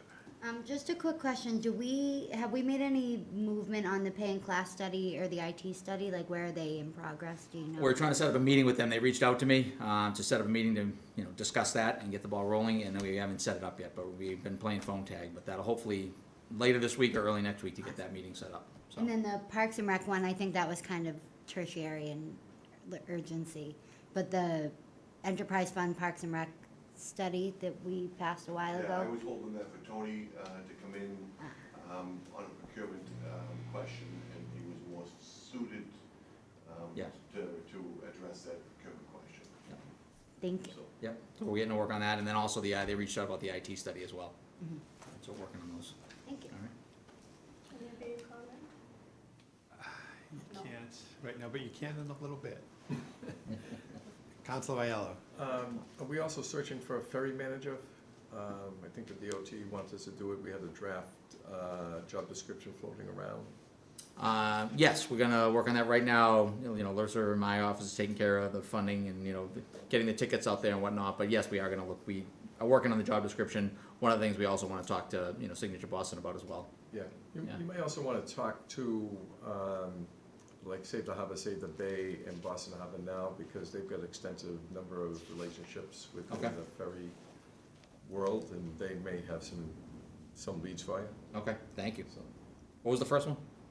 Save the Harbor, Save the Okay. Bay Yep. is one, and the other one is Boston Harbor Now. Boston Harbor now, I got it. Okay, And perfect. I can connect you to them if you need to. I appreciate that, yeah, if you wouldn't mind firing me up, that'd be perfect, thank you. All right. Thanks. All right, and I will say, this was gonna be under public relations, but the town, along with the chamber, is coordinating an event for a rededication of French Square, which will be June 14th at 6 PM. 6 PM, June 14th, and we will do a rededication of French Square. And again, we thank the chamber for their help in facilitating this and helping us make this happen. Also, if, I'll ask the town manager just to discuss briefly, I know around town, people have seen new bins, textile bins, I believe, from the company. If, I know Wendy was gonna speak on this, I don't know, is Wendy on Zoom? Wendy is on Zoom. Can we ask Wendy just to speak on this a little bit? Wendy, do you mind speaking on this? The Textile. Textile barrels? Mine speaking on textiles. So our textile recycling and recovery bins are located at the public landing, the Walden Street basketball courts, and just by the DPW yard on Kennedy Drive. Those bins are emptied roughly twice a week, depending on how full they get. It's trying to prepare us for the November 1st Mass DEP banning of any textiles and clothing into the waste stream. So the more we get in the habit of putting these things recycling, all of that weight from clothing, sheets, curtains, etc., shoes, belts, purses, that comes out of the weight of our solid waste. Additionally, just remember, it doesn't have to be in perfect condition, and we're talking everything from your socks to your tighty-whities, everything goes in, so long as it's not moldy, or wet and highly contaminated. It can be placed inside the bin, and it is used, 45% of it is roughly reused clothing, for resale. And it gets down into about 25% gets shipped out of country for countries who might have folks who may need some clothing. And then the rest of the remaining items that might not be suitable for any use for wear are turned into insulation, car mats, all kinds of incredible things that we're being reused for. So trying to prep the town and get us ready, being a little proactive on the textile ban for November 1st. Thank you, Wendy. That helps us in a lot of ways. Obviously, it reduces the tonnage in our waste, which we pay for every month. All right. That's it. We will move on. Thank you for the report. Council Munson. Quick question on the town manager's report, and great job on getting the surveys going and moving that old middle school conversation forward. Is there future steps that we should look forward to, that we should get involved with or participate in or try to help out with in terms of the old middle school? If there's anything we can do to move this along, let us know. There is something I would want to mention when I started to doing preliminary work. There is a lot of money out there for construction projects, and that Rachel may know more about it, but if we actually do, once the survey comes out, we do have a pipe that goes right underneath the old middle school gym, and so there may be money there to try to retrieve that or to get that excavated, or there's a lot of opportunities there. So Yeah, more likely relocated. The DPW director already made me aware of that when I, before I started, about that pipe under the building, so. Right. Yeah, Okay. thank you though. Thank you. And with regard to your first question, as we get ready to, we're gonna have a real open-ended RFP, but I'll be bringing a draft forward and looking for input from the council. Things I've certainly talked to individual members about, but things I missed, to make sure we cover everything, to, put all available options out there when we put it on the street. That's great. All right. Thank you. Great. Thank you again. We'll move on to the school department report. School committee met last night. Much of the discussion revolved around the school budget, and like everyone is talking about how tight the budget is and their budget shortfall to level serviced. And I know the superintendent is working around the clock to make sure she can do what she can do to try to move those numbers slightly to have as little impact on the children as humanly possible, and I have every confidence in the world that she will be able to do that. Also, discussion was around graduation and the ceremony last Friday night. It was, as always, an incredible event. It was on Miller Field. It was beautiful. The weather held out. And just to be there, and the students have, during senior week, they have a class night where they're, they have a dinner and they're talking about and receiving scholarships in the amount of less than $1,000. And there were an incredible amount of scholarships that were given out that evening. And then on Friday, on graduation, they gave out scholarships in $1,000 or more, which there were 50 of. And then they gave out the Fiscal scholarships, which we've talked about in the past, which was just an incredibly grateful for the town is incredibly grateful for the gift of that roughly $6 million that was left to the town for the schools. And that money has been invested, and the thought process behind that is to spend down the interest and earnings on that on a yearly basis, which basically comes out to a little over, almost $250,000. And there were, and I might have the numbers wrong, but 10 or 12 $10,000 scholarships, and a couple of $14,000 scholarships, a couple of $19,000 scholarship, a couple of 22s, and one $26,000 scholarship. And I'm kind of a numbers guy. I like to look at it, and in totality, I think there were roughly $340,000 given to the children, the students of Winthrop Public Schools. It was a fantastic class. It was a fantastic night. I congratulate the superintendent and Principal Crombie for the job they did. It's just a great event, and it was discussed last evening. And that's it for the school committee report.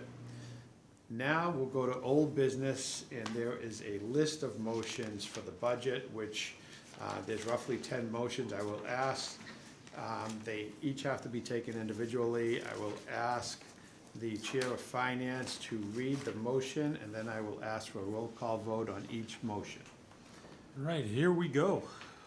All right, so the first one is the title is the adoption of the annual general fund operating budget for the fiscal year 2023. Motion reads as such.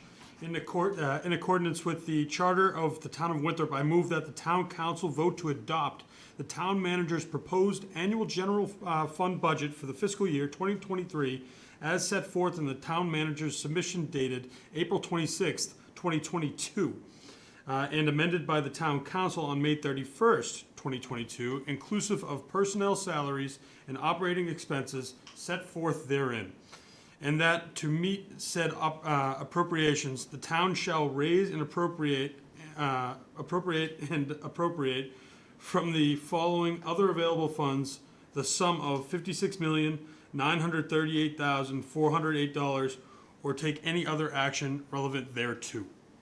Thank you, and again, we have discussed this. The Finance Commission had multiple meetings over a 2.5-month period. We've had a special meeting about this, discussed it, we discussed it earlier. That $56,938,408 is comprised of $39,522 from cemetery lots, $5,000 from cemetery perpetual care fund, included, $75,000 from maintenance stabilization fund, $48,000 regional 911, $450,000 from ARPA funds, $684,000 from intra-fund transfers, and along with real estate taxes and other such items. But this motion has been made. It came out of finance with positive recommendation. I will ask for a second. Just Second. there's a second by Councilor Belcher. Any further discussion on this motion? Seeing none, I will ask for a roll call vote. Council Honan.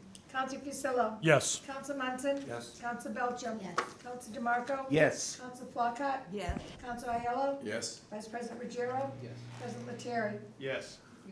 Councilor Fusillo. All right, another one. I move that the town council vote to appropriate the following sums for the operation of the Water and Sewer Enterprise Fund budget for the fiscal year 2023. Personnel and benefit costs at the amount of $1,600,383. Operation and maintenance at the amount of $9,246,913 for a total of $10,847,296. Is there a second? Second. There is a second. Any discussion on the motion? Seeing none, I'll ask for a roll call vote. Council Honan. Council Fusillo. Yes. Council Munson. Yes. Council Belcher. Yes. Council DeMarco. Yes. Council Flockhart. Yes. Council Aiello. Yes. Vice President Ruggiero. Yes. President Lettieri. Yes. Councilor Fusillo. I move that the town council vote to appropriate the following sums for the operation of the Rink Enterprise Fund budget for the fiscal year 2023. Personnel and benefit costs at the amount of $130,737. Operation and maintenance at the amount of $169,955 for a total of $300,692. Is there a second? Second. Second by Councilor Belcher. Any discussion on the motion? Seeing none, I'll ask for a roll call vote. Council Honan. Council Fusillo. Yes. Council Munson. Yes. Council Belcher. Yes. Council DeMarco. Yes. Council Flockhart. Yes. Council Aiello. Yes. Vice President Ruggiero. Yes. President Lettieri. Yes. Councilor Fusillo. I move that the town council vote to appropriate the following sums for the operation of the Ferry Enterprise Fund budget for the fiscal year 2023. Personnel and benefits cost, $144,400. Operation and maintenance, $238,600 for a total of $383,000. Is there a second? Second. Second by Councilor Munson. Any discussion on the motion? Seeing none, roll call vote, please. Council Honan. Council Fusillo. Yes. Council Munson. Yes. Council Belcher. Yes. Council DeMarco. Yes. Council Flockhart. Yes. Council Aiello. Yes. Vice President Ruggiero. Yes. President Lettieri. Yes. Councilor Fusillo. I move that the town council vote to appropriate the following sums for the operation of the Harbor Master Enterprise Fund budget for fiscal year 2023. Personnel and benefit costs, $199,467. Operation and maintenance cost, $136,101 for a total of $335,568. Is there a second? Second. Second by Councilor Belcher. Any discussion on the motion? Seeing none, I'll ask for a roll call vote, please. Council Honan. Council Fusillo. Yes. Council Munson. Yes. Council Belcher. Yes. Council DeMarco. Yes. Council Flockhart. Yes. Council Aiello. Yes. Vice President Ruggiero. Yes. President Lettieri. Yes. Councilor Fusillo. I move that the town council vote to appropriate the following sums for the operation of the Recreation Enterprise Fund budget for fiscal year 2023. Personnel and benefit cost, $226,060. Operation and maintenance at the amount of $152,065 for a total of $378,125. Is there a second? Second. Second by Councilor Belcher. Any discussion on the motion? Seeing none, roll call vote, please. Council Honan. Council Fusillo. Yes. Council Munson. Yes. Council Belcher. Yes. Council DeMarco. Yes. Council Flockhart. Yes. Council Aiello. Yes. Vice President Ruggiero. Yes. President Lettieri. Yes. Councilor Fusillo. I move that the town council vote to appropriate the following sums for the operation of the solid enterprise fund budget for fiscal year 2023. Personnel and benefit costs at the amount of $85,842. Operation and maintenance at the amount of $1,903,475 for a total of $1,989,317. Is there a second? Second. Second by Councilor Belcher. Any discussion on the motion? Seeing none, roll call vote, please. Council Honan, Council Fusillo. Yes. Council Munson. Yes. Council Belcher. Yes. Council DeMarco. Yes. Council Flockhart. Yes. Council Aiello. Yes. Vice President Ruggiero. Yes. President Lettieri. Yes. Councilor Fusillo. Pursuant to Massachusetts General Laws, Chapter 44, Section 32, in accordance with the Charter of the Town of Winthrop, I move that the Town Council authorize the continuation of all revolving funds in accordance with General Laws, Chapter 44, Section 53E.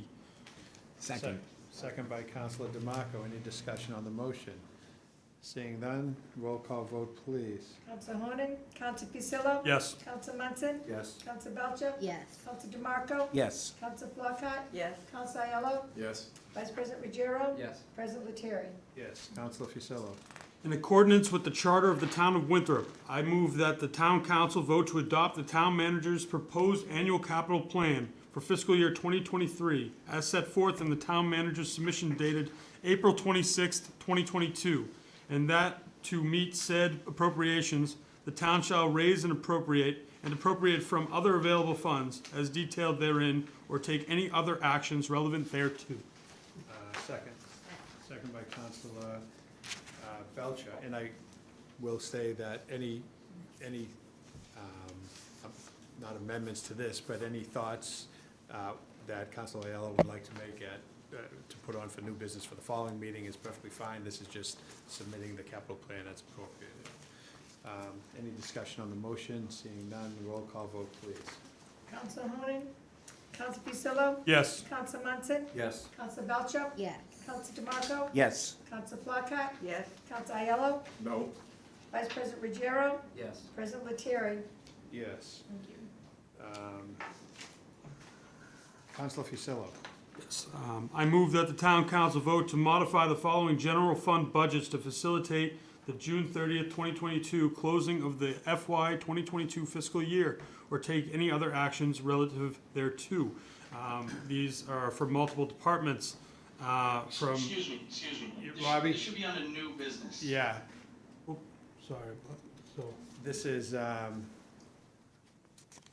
should be under new business, but it's,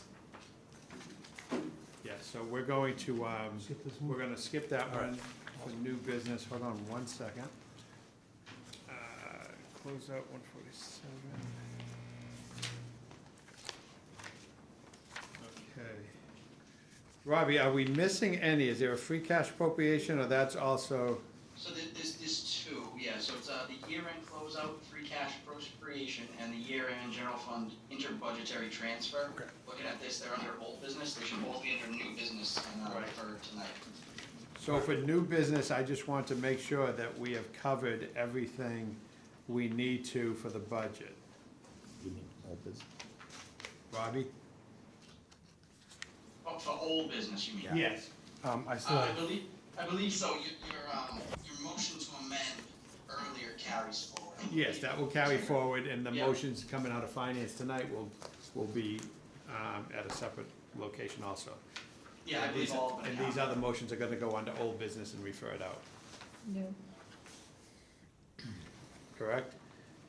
Yes, I think Yeah. we're good. Okay. Councilor Fusillo, there's and then we'll go back to Vice President Ruggiero on tree ordinance. Just to finish these finance motions, is there a vote to transfer $150,000 from capital Yes. stabilization? Can you So, read that? yeah, so I have 4 remaining motions, all Okay. from fiscal year 2022. Yep. So I'll start with the 150,000. Motion reads, I move that the town council vote to transfer $150,000 from the capital stabilization fund to the general fund account entitled FY 22 Revere Street Project for 100% engineering phase for the Revere Street tip project, or take any other action thereto. That came out of committee with positive recommendation, does not need a second. We did discuss this at a public hearing earlier. Is there discussion on this? Further discussion?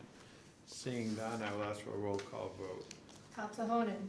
Counsel Fusillo. Yes. Counsel Munson. Yes. Counsel Belcher. Yes. Counsel DeMarco. Yes. Counsel Flacott. Yes. Counsel Aiello. Yes. Vice President Ruggiero. Yes. President Lettieri. Yes. Counsel Fusillo.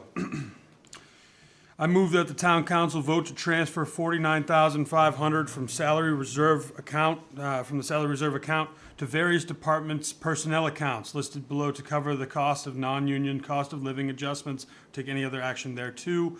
The accounts include the animal control, assessing, COA, DPW, finance, health, HR, ISD, library, MIS, parking, planner, town clerk, town manager, treasury, and veteran. That did come out of committee with positive recommendation, does not require a second. Any discussion on the motion? Councilor Belcher. There's a small clerical error that I'd like to make an amendment Yes. to correct. For the ISD line, the account number should be 0124152511100. Okay, that is an Nope, sorry, not quite. It shouldn't be 5-2 before the dash, it should be 5-1. Oh, before the dash. Okay, so 0124151 and then 511100. Yes. That's correct. And these all have the same numbers. That one was just put down mistakenly as a different number. There's an amendment on the floor. There's a second to the amendment. A second by Councilor DeMarco. Any discussion on the amendment? Seeing none, all those in favor say aye. Aye. Opposed, no. The ayes have it. Any discussion on the motion as amended? Seeing none, roll call vote, please. Counsel Honan. Counsel Fusillo. Yes. Counsel Munson. Yes. Counsel Belcher. Yes. Counsel DeMarco. Yes. Counsel Flacott. Yes. Counsel Aiello. Yes. Vice President Ruggiero. Yes. President Lettieri. Yes. Councilor Fusillo. I move that the town council vote to transfer $24,000 from the salary reserve account to the town manager department's personnel account to cover the cost of the town manager's contract or take any other action thereto. Coming out of committee with positive recommendation does not require a second. Any discussion on the motion? Seeing none, roll call vote, please. Counsel Honan. Counsel Fusillo. Yes. Counsel Munson. Yes. Counsel Belcher. Yes. Counsel DeMarco. Yes. Counsel Flacott. Yes. Counsel Aiello. Yes. Vice President Ruggiero. Yes. President Lettieri. Yes. Councilor Fusillo. Last one. I move that the town council declare as surplus the below vehicles, thereby authorizing the treasurer collector to post for sale through an approved auction site or take any other action relative thereto.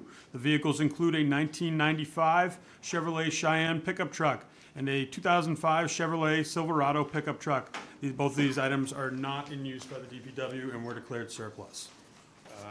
Coming out of finance, coming out of committee with positive recommendation does not require a second. Any discussion on the motion? Seeing none, roll call vote, please. Counsel Honan. Counsel Fusillo. Yes. Counsel Munson. Yes. Counsel Belcher. Yes. Counsel DeMarco. Yes. Counsel Flacott. Yes. Counsel Aiello. Yes. Vice President Ruggiero. Yes. President Lettieri. Yes. Okay, Councilor Fusillo can get a drink of water, and we will go to Vice President Ruggiero. Okay. Tree ordinance. All right, so there are two separate motions coming right now. The first one is a motion to add the following section titled Appendix F, Rules and Procedures of the Town Council, Rule 9, Special Committee, Section J, Tree Committee, to the council rules. The proposed rule will read as follows. The Winthrop Tree Committee. Tree Committee for the Town of Winthrop, Massachusetts is hereby recognized as a multiple-member body and expanded to consist a minimum of 5 volunteer members who shall be appointed by the Town Council President with the approval of the Town Council. The tree warden will serve as an ex officio non-voting member. Mission, goals, and purpose of the Tree Committee. The mission of the Tree Committee is to make recommendations regarding the selection, planting, protection, and maintenance of public trees to increase the health, beauty, quantity, diversity, safety, and vitality of Winthrop's public trees and the town generally. Appointment to and terms of service on the Tree Committee. The term of service on the Tree Committee shall be 3 years. Term shall be renewable on June 30th. Term shall be staggered so that only 3 positions will expire each year. Reappointment for existing members is required regardless whether there are other applicants or not for the position. Whenever feasible, the Tree Committee shall include at least 1 member demonstrating expertise in the field of urban forestry or ecology. By a majority of vote of the members of the Tree Committee, a chair of the Tree Committee and vice chair shall be elected annually. Responsibilities, duties, and powers of the Tree Committee.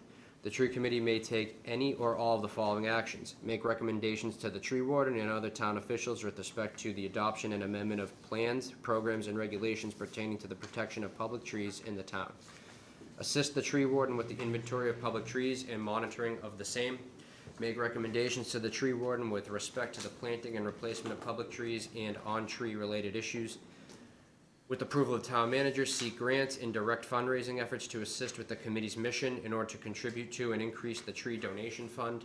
Promote knowledge and awareness of the benefits of trees and their impact on the quality of life in Winthrop. Recommend solutions when man-made constructs encroach upon and distress growing healthy trees, such as adding curb bump outs, green space, or appropriate tree borders. Provide recommendations consistent with General Law, Chapter 87, to aid the tree warden in review and investigation of requests from petitioners to remove public trees. Upon request of the town council, consider, investigate, make findings, report, and recommend upon any special matter of question coming within the scope of its work. The committee may assist the tree warden with the development of an annual plan for the care, preservation, pruning, planting, replanting, removal, or disposition of new or existing public trees. The annual plan shall be reviewed by the tree committee each year with budget recommendations to fund said annual plan. The tree committee shall have as one of their duties the location, identification, and recommendation of any trees which may qualify as landmark trees. The tree committee may advise and/or offer expertise to the memorials committee on tree species, locations, tree plantings, etc. regarding memorial trees. And that is a motion coming out of Rules and Ordinance. Can you repeat that? All right, it's a motion coming out of Rules and Ordinance. We'll just get a second, even though we don't need a second, by Councilor Aiello. Discussion on the motion.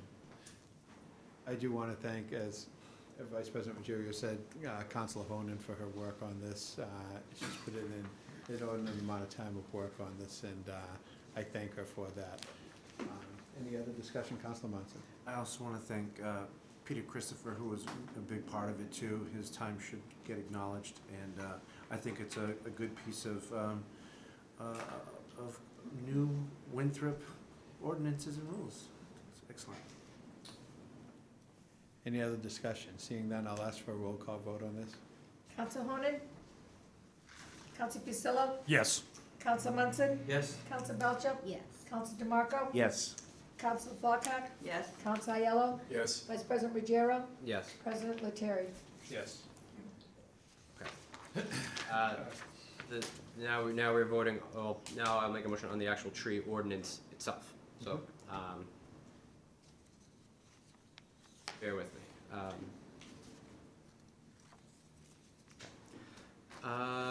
The committee moves to add the following chapter to the Town of Winthrop ordinances titled, Title 12, Streets and Sidewalks and Public Places, Chapter 12.48, Trees. After Title 12, Streets and Sidewalks and Public Places, Chapter 12.44, Street Sweeping Program.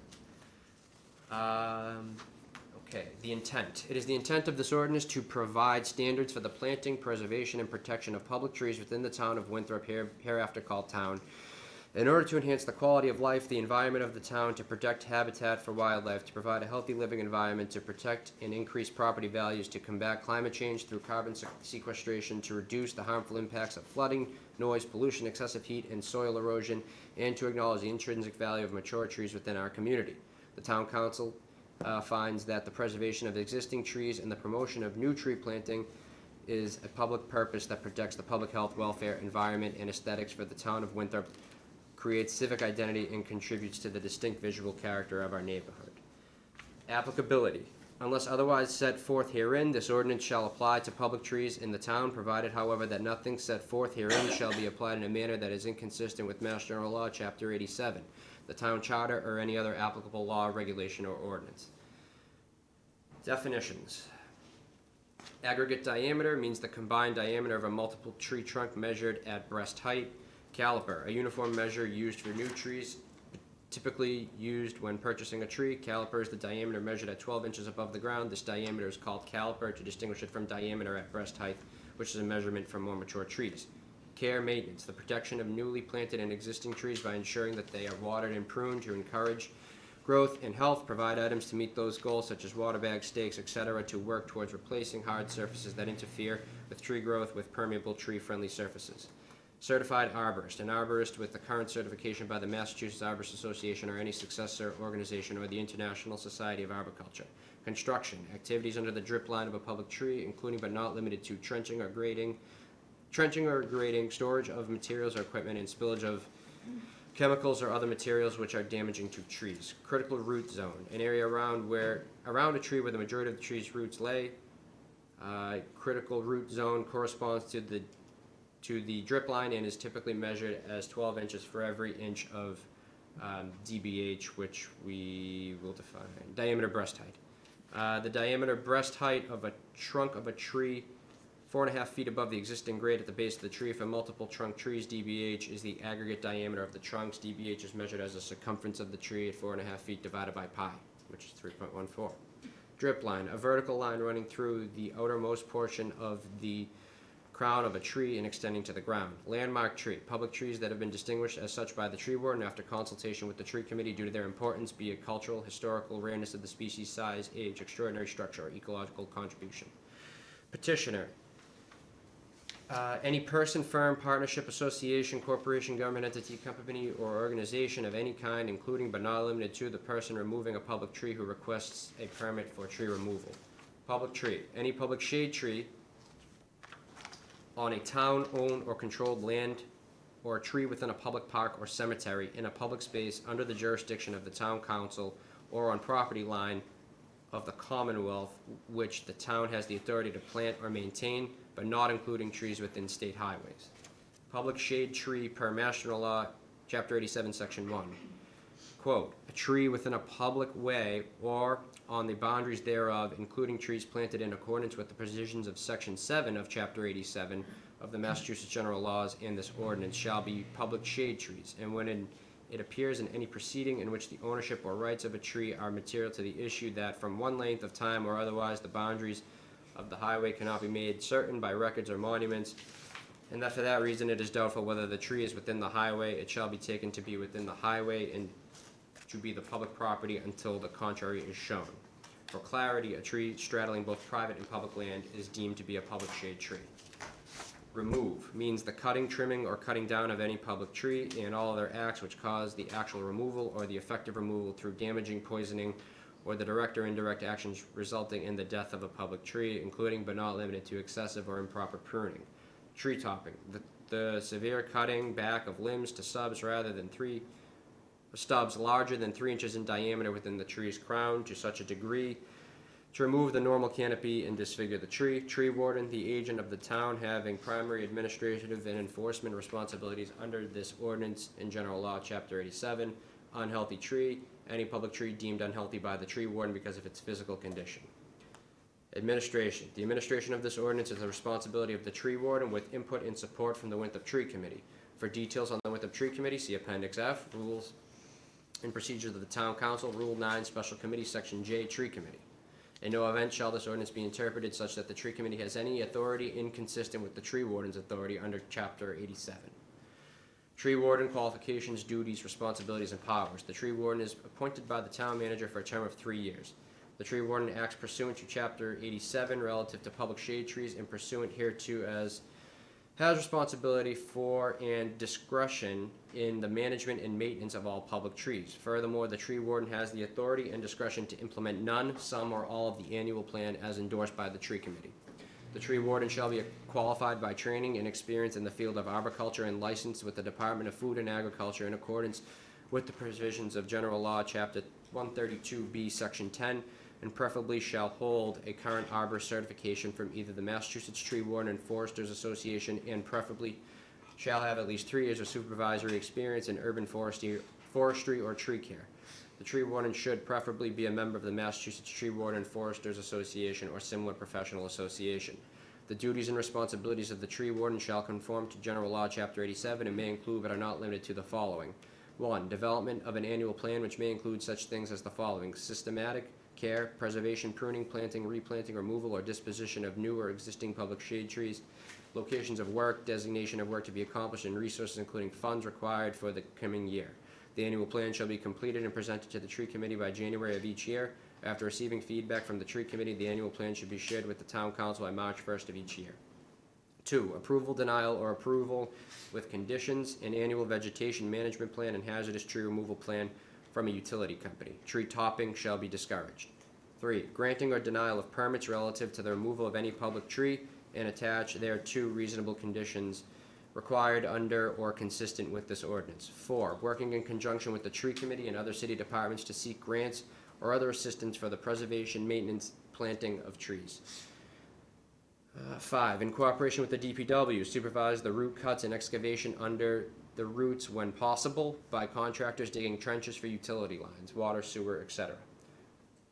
6, development of rules, regulations, tree inventory, manuals, and other data in conjunction with the tree committee and other town departments to carry out the purposes and intent of this ordinance.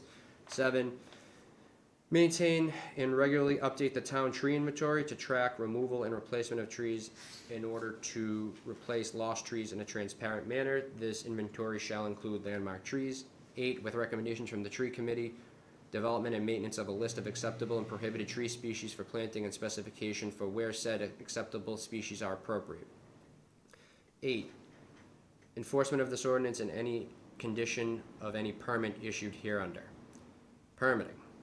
Activities requiring a permit. A tree work removal permit issued by the tree warden is required prior to any of the following activities. Planting of a public shade tree pursuant to general law, Chapter 87, Section 7, by anyone other than the tree warden. Planting of a public tree other than a public shade tree on town property by anyone other than the tree warden. Removal of a public tree in whole or in part by anyone other than the tree warden or their deputy. Construction within the drip line of a public tree. Pruning of any public tree by anyone other than the tree warden or their designee as provided in General Law, Chapter 87. Subject to Chapter 87, Section 14, as to public shade trees, pruning or removal of a public tree for the purposes of overhead utility line clearance. Affixing or hanging anything from a public shade tree, from a public tree. Nothing set forth herein shall limit the work authorized by Chapter 87, Section 5. The aforesaid shall apply to individuals and entities, including town employees, volunteers, and departments. No work or removal permit shall be issued unless one of the following conditions exists. The tree is dead, diseased, injured, in imminent danger of falling, is causing disruption of public utility service, or poses an imminent threat to pedestrian or vehicular safety. The cutting, trimming, or removing of the public tree is necessary to enhance or benefit the health or condition of other nearby trees. There is no alternative to cutting, trimming, or removal of the public tree as determined by the tree warden. Should the aforementioned conditions of the health or safety be in question, the matter may be referred to the tree committee. Furthermore, should the tree warden not be a certified arborist may be retained to assess said tree condition and provide a written report on the same to the tree warden and the tree committee. That's the shot clock. We're gonna go. You know, I thought I heard a motion from one of the councilors to suspend the further reading of this. Did I hear that motion? I heard the motion from Councilor Flockhart, and I heard a second from Councilor DeMarco. Is there any discussion on the motion? Seeing none, all those in favor say aye. Aye. Opposed say no, the ayes have it. And, you know, my bad, I forget the experience level on the council saying that any councilor can make a motion, because this is not that the councilors have not read this motion, and it's not that it's not available for any citizen to read it. But a councilor can make a motion to waive the reading of such a bill. And I apologize for not letting people know, but I'm glad Councilor Flockhart made that motion. So now that we have a. He was doing pretty good, though. We should let him finish. You didn't have to vote for it. Yeah. There is a motion that has been read and discussed, and it does come out with positive recommendation. I will ask for a second, just for second by Councilor Flockhart, who did motion to waive the reading, but any discussion on the motion? Seeing none, I'll ask for a roll call vote. Council Honan. Council Fusillo. Yes. Council Munson. Yes. Council Belcher. Yes. Council DeMarco. Yes. Council Flockhart. Yes. Council Aiello. Yes. Vice President Ruggiero. Yes. President Lettieri. Yes. Counselor I will go Flockhart. back to Vice President Ruggiero in 1 second. I will say on the agenda next, Town Council accepts several ordinance recommendations from TSAC. That will be continued. The zone flood resiliency language change, that will be continued. The trash enterprise fund, trash abatement, trash enhancement, enforcement, that will be continued. and the CBD crosswalk discussion will be continued. CBD parking ordinance, Vice President Ruggiero. Okay.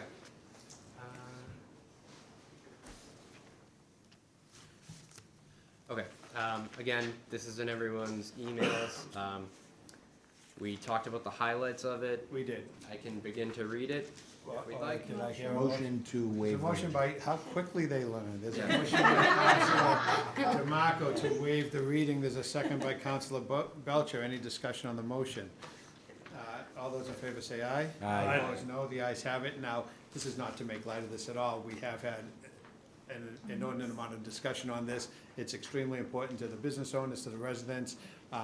You know, the parking, there is a lot of parking required in Winthrop,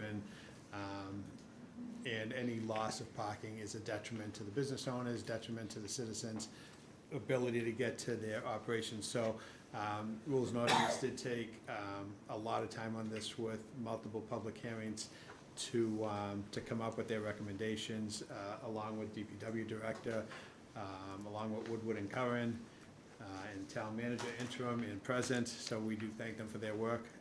Vice President Ruggiero. I think you need a motion to approve, right? 'Cause Yeah, we waived so- the reading. We Yes, you made a waived motion the to read the reading. reading, The motion has so, been made to accept the recommendations from the Rules and Ordinance Committee yep. on the ZBD changes. It's the Winthrop Town Council accept the roadway marking plan for Winthrop Center as amended by making the following amendments to the town ordinances or take any other action relative thereto. And Did come out of committee with positive recommendation. We do have a second by Councilor Aiello. Any further discussion on the motion? Seeing none. Just Councilor Aiello. tangential thing to think about Absolutely. under new business. Yes. I think this is a great solution, we've solved the problem, but the entire CBD is zoned for 4 levels. So while we've solved it for buildings on one side that currently are there, we have to worry about the future at some point. If we have 4-story buildings on both sides, that could mean no parking on either side of the street. So we really just need planning and the planning group. And it could to involve be thinking about setbacks, that. so you can Yeah, get a setbacks truck in and the all middle, that. you know, if there had been a setback, you could have had a truck in the middle of the street Yeah, and maintained. so we that should do it 70-degree angle. proactively Yes. before developers I start believe the coming. ordinance is 5 stories in a area that's not abutting residential, Yeah, I believe. so anyway. So yes, definitely for future conversation. On this motion, any other discussion? Seeing none, I'll ask for a roll call vote, please. Council Honan? Council Fusillo? Yes. Council Munson? Yes. Council Belcher? Yes. Council DeMarco? Yes. Council Flockhart? Yes. Council Aiello? Yes. Vice President Ruggiero? yes. President Lettieri? Yes. Now, a new business. I will, Council President, we have one more. Oh, we have piece of one more. Old business coming out of the joint committee on rules and ordinance oh and yes, finance. from the motion, yep. Yep, it's I'll read this one, I think we can. Yep. It's that the Winthrop Town Council hereby requests that the administration extend the solid waste enforcement moratorium until September 1st, 2022. And that's coming out of the joint committee with a positive recommendation. That's coming out with a positive recommendation, does not require a second. And I'll just ask the question, the thought process behind this, or is it not, was for the enforcement of the residents that received a letter from, my only thought on this is if we came up with enforcement of the 1 barrel, does this preclude us to coming before September 1, which probably wouldn't happen anyway. This reinforces any changes, yes. So this reinforces any changes to the trash from the way we've been doing it since July 1st, 2020 until September 1st. Correct. Okay. And the strategy there is that we don't want to enforce by piecemeal.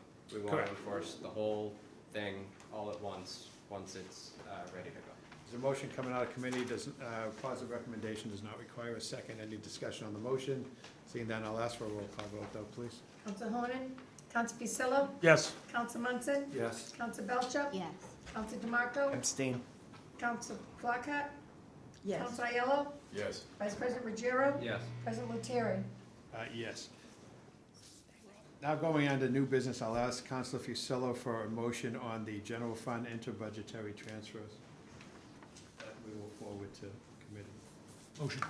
Okay, so there's a motion that the town council vote to modify the following general fund budgets to facilitate the 6/30/22 closing of the fiscal 22 fiscal year, and the total amount is $533,515.41. These are going to be transfers that go from one account to another to close out the year.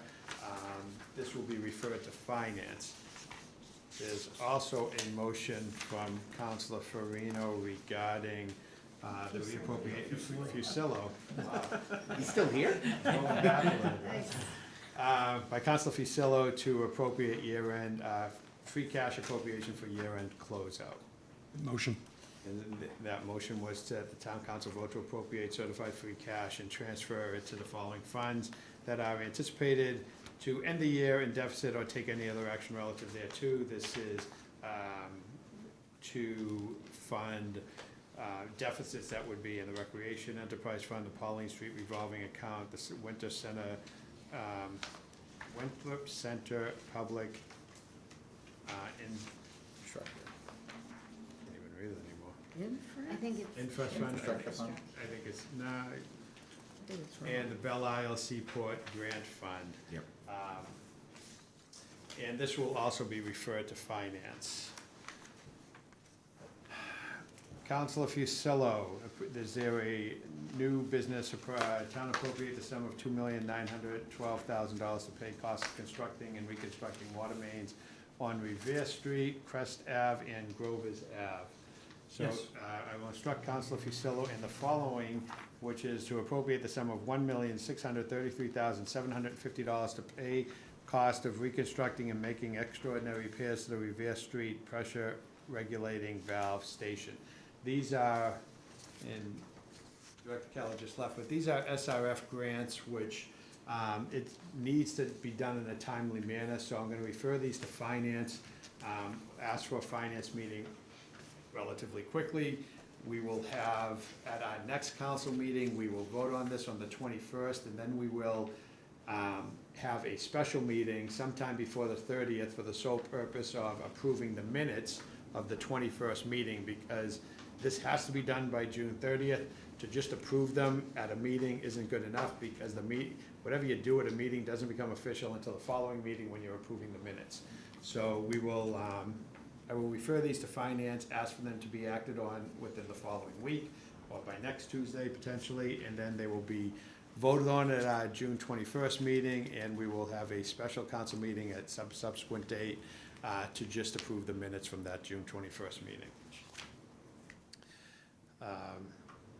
I'm also going to ask for a motion to waive council rules for the July meetings. The 4th of July is on the 4th. It's on the 4th. Something different this year. We're going to, 4th of July falls on a Monday. The Tuesday, we would normally have a council meeting. I'm going to ask for a motion to waive council rules to eliminate that July 5th meeting and have one meeting in July on July 19th.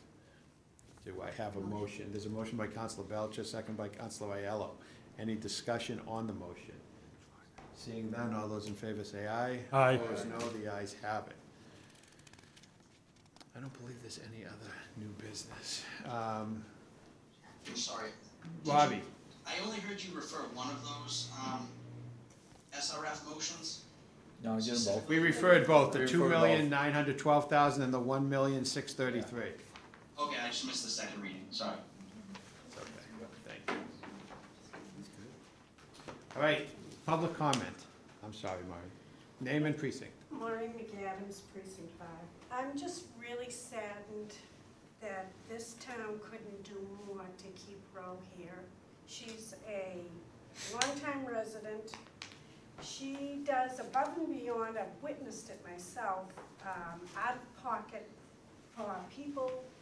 She takes care not only of the veterans, but their families, their children.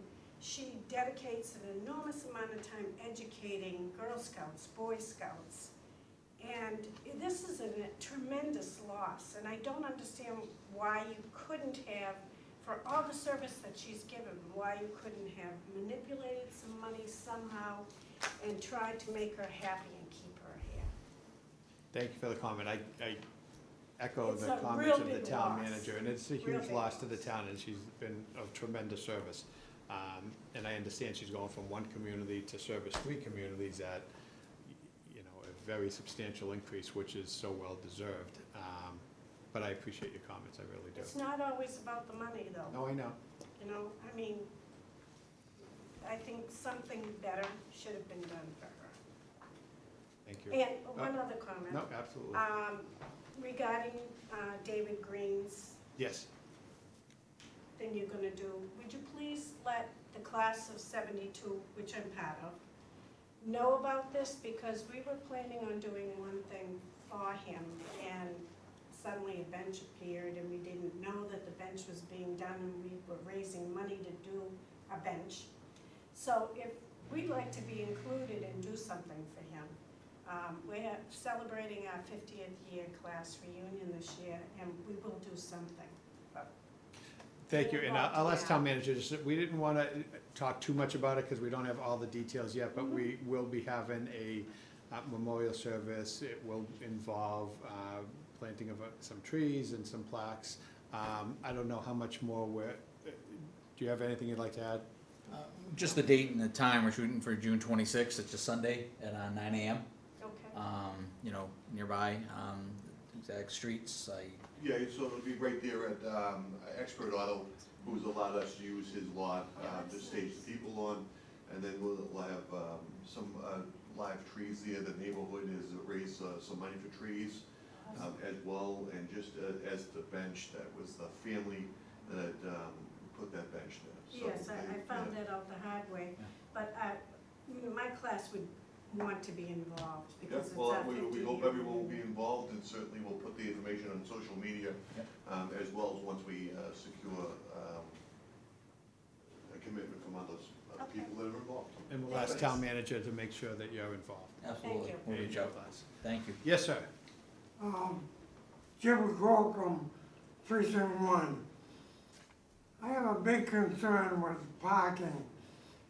When they finished Woodside, we were promised so many handicap spots and one spot for the veterans. I don't see any of that. The night of graduation, the night of the prom, the nights of football, there's cars parked on the sidewalk, both sides of Ocean View, Cross Street. It's just a crazy, they park in front of my driveway, they park everywhere. There's too many cars. I had a stupid idea once to get the cars out of the, I mean, some people are parking in the golf course. That's a separate area. My idea was get some of the cars away from the high school and put them in the cemetery at night. There's a road that goes right through the cemetery. Nobody parks there. That road goes all the way to River Road from Oceanville. You can put about 40 cars there. Nobody parks there. They're all doubled, they're on the sidewalks, they're everywhere. So I hope some can be done. Thank you. I was there Friday night. I did see it. It was a crazy amount of cars that were there to celebrate graduation. I never thought of going in the cemetery lot, and we go in there quite frequently to visit relatives, and you can have a car on the side and still have access. I will ask the town manager to look into that. Your first comment was you went from Woodside to Ocean View. Were you saying Woodside in your first comments on the handicap spots? Woodside from Dr. Brooks. Yep. Down to CVS. Okay. Right?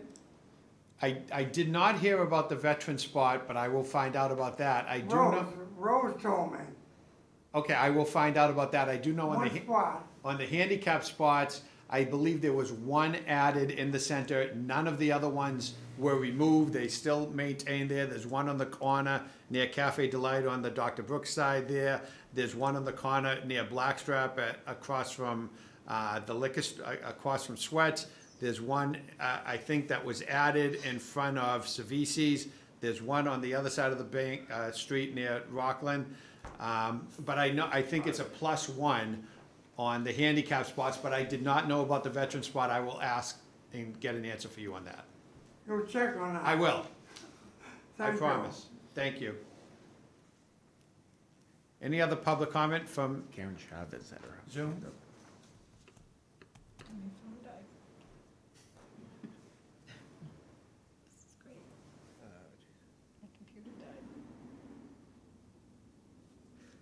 Wasn't a short meeting. I was gonna say, Did you have one? Was it? I saw Our Karen laptop Chavez. died, she's just checking Zoom. Yeah. Karen Chavez had her hand up, I saw that. Wasn't a bar stool pump. Recording in progress. You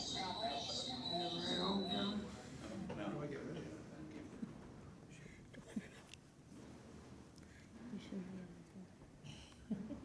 You still have a home. Karen, can you hear us? Yes. Okay, sorry about that. Can you hear me? Yes. Yes. Hi, Karen Chavez, precinct 2. I apologize for not being here tonight, but I'm still exhausted from the graduation weekend. Shame on me for not reading the agenda earlier. I don't understand the $24,000 from the salary reserve. Is that to add to the FY '23 or compensate FY '22? 22, I think. Wait, that's 22 budget, The 22? That's the town fiscal year manager. 22. That's for the next three Oh. payrolls.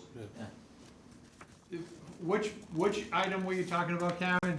The $24,000 from the salary reserve to the town manager's. Yes, that is to, the town manager's line was funded last year. The previous town manager left as the budget began, and the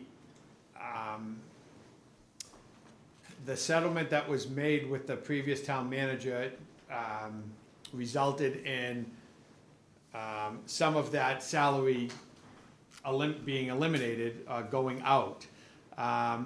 Also, we used a portion of that salary line item to fund the new town manager search. Now, we have a new town manager that would like to get paid, I think, and this 24,000 will cover the remaining pay periods for fiscal '23 that the shortage resulted in the payouts to the previous town manager. Fiscal 22. Yeah, I guess In that's fiscal my question. 22. Oh, it's a 22. So this will, yes, this will get us through June 30th, 2022 without a deficit in the town manager's salary line item. Then why wouldn't it come out of the town council reserve? Why is it coming out of the salary reserve? That's just the choice of how the motion was made. It could have come out of Okay. either. You know, we did have a salary reserve line item that we increased last year because of the recommendations from the interim CFO. And it was a wise recommendation because, you know, it left us without having any deficits. It could have been made either way. I mean, it's going to, Okay. it's gonna revert to free cash regardless. Okay, and I guess the other thing is changing the date for the enactment for the trash.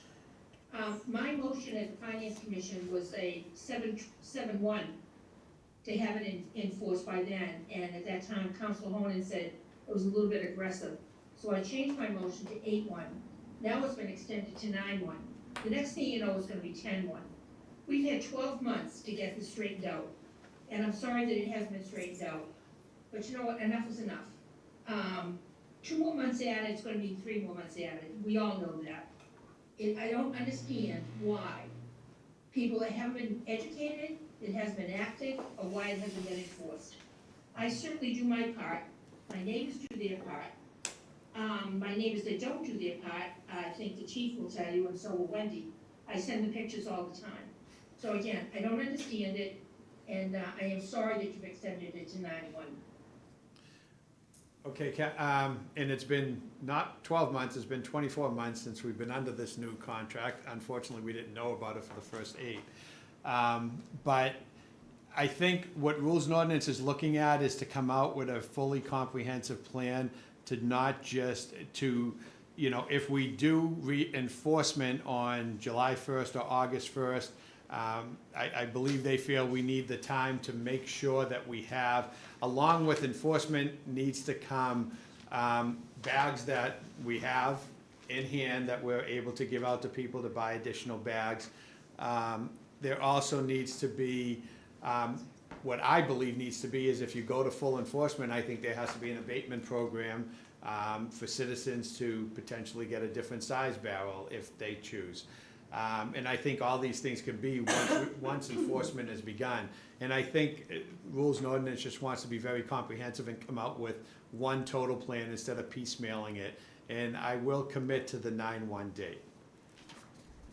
Okay, I'll keep you to that. And I'll ask Vice President Ruggiero if he has anything to add to your question. Yeah, and I think too, the reason why we've extended this is because it got sent to a joint committee with finance as well. So there are financial implications on this where we need both committees to kind of weigh in on and see where we're going from here instead of just, one committee, so. We still have the number of unit buildings to account for. We don't even know the finite number. Exactly, and we're still researching ultimately. Thank you, Karen, and I know you will hold Okay, us. thank you. Thank you. Any other comment? Mr. Dowd? Is it public comment? It is. Thank you very much. Jack Dowd, precinct 3. If you pay $160, you get how many barrels do you get? You get one barrel, One barrel. 164-gallon barrel, yes. Okay. So if you're going to expand the trash program, if you have an 8-unit house, you have to purchase. If you have an 8-unit house, you're not eligible for the program. But you might be changing that, is that correct? No, I do not think any discussion has been on extending it to an 8-family house. Thank you. You're welcome. Any other comment? You have one comment, Kurt Milan? Kurt? Kurt, can you hear me? Sorry, I just got unmuted. Kurt Millar, precinct 2. Just 2 quick points. Last meeting, where FinCom was actually speaking at the last meeting, and I thought it was great that they actually brought up the indirect costs for the line items in the budget for the enterprise funds.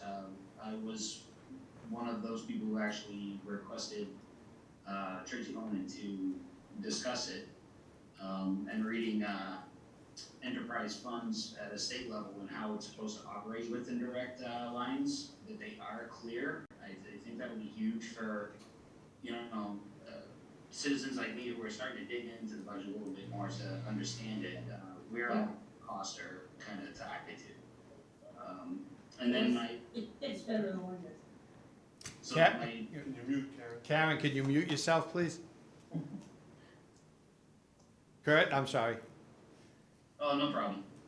And then a second thing that, looking through the budget was with our rising cost of fuel drastically, and understanding from hearing through a couple of council meetings and other meetings that there is really no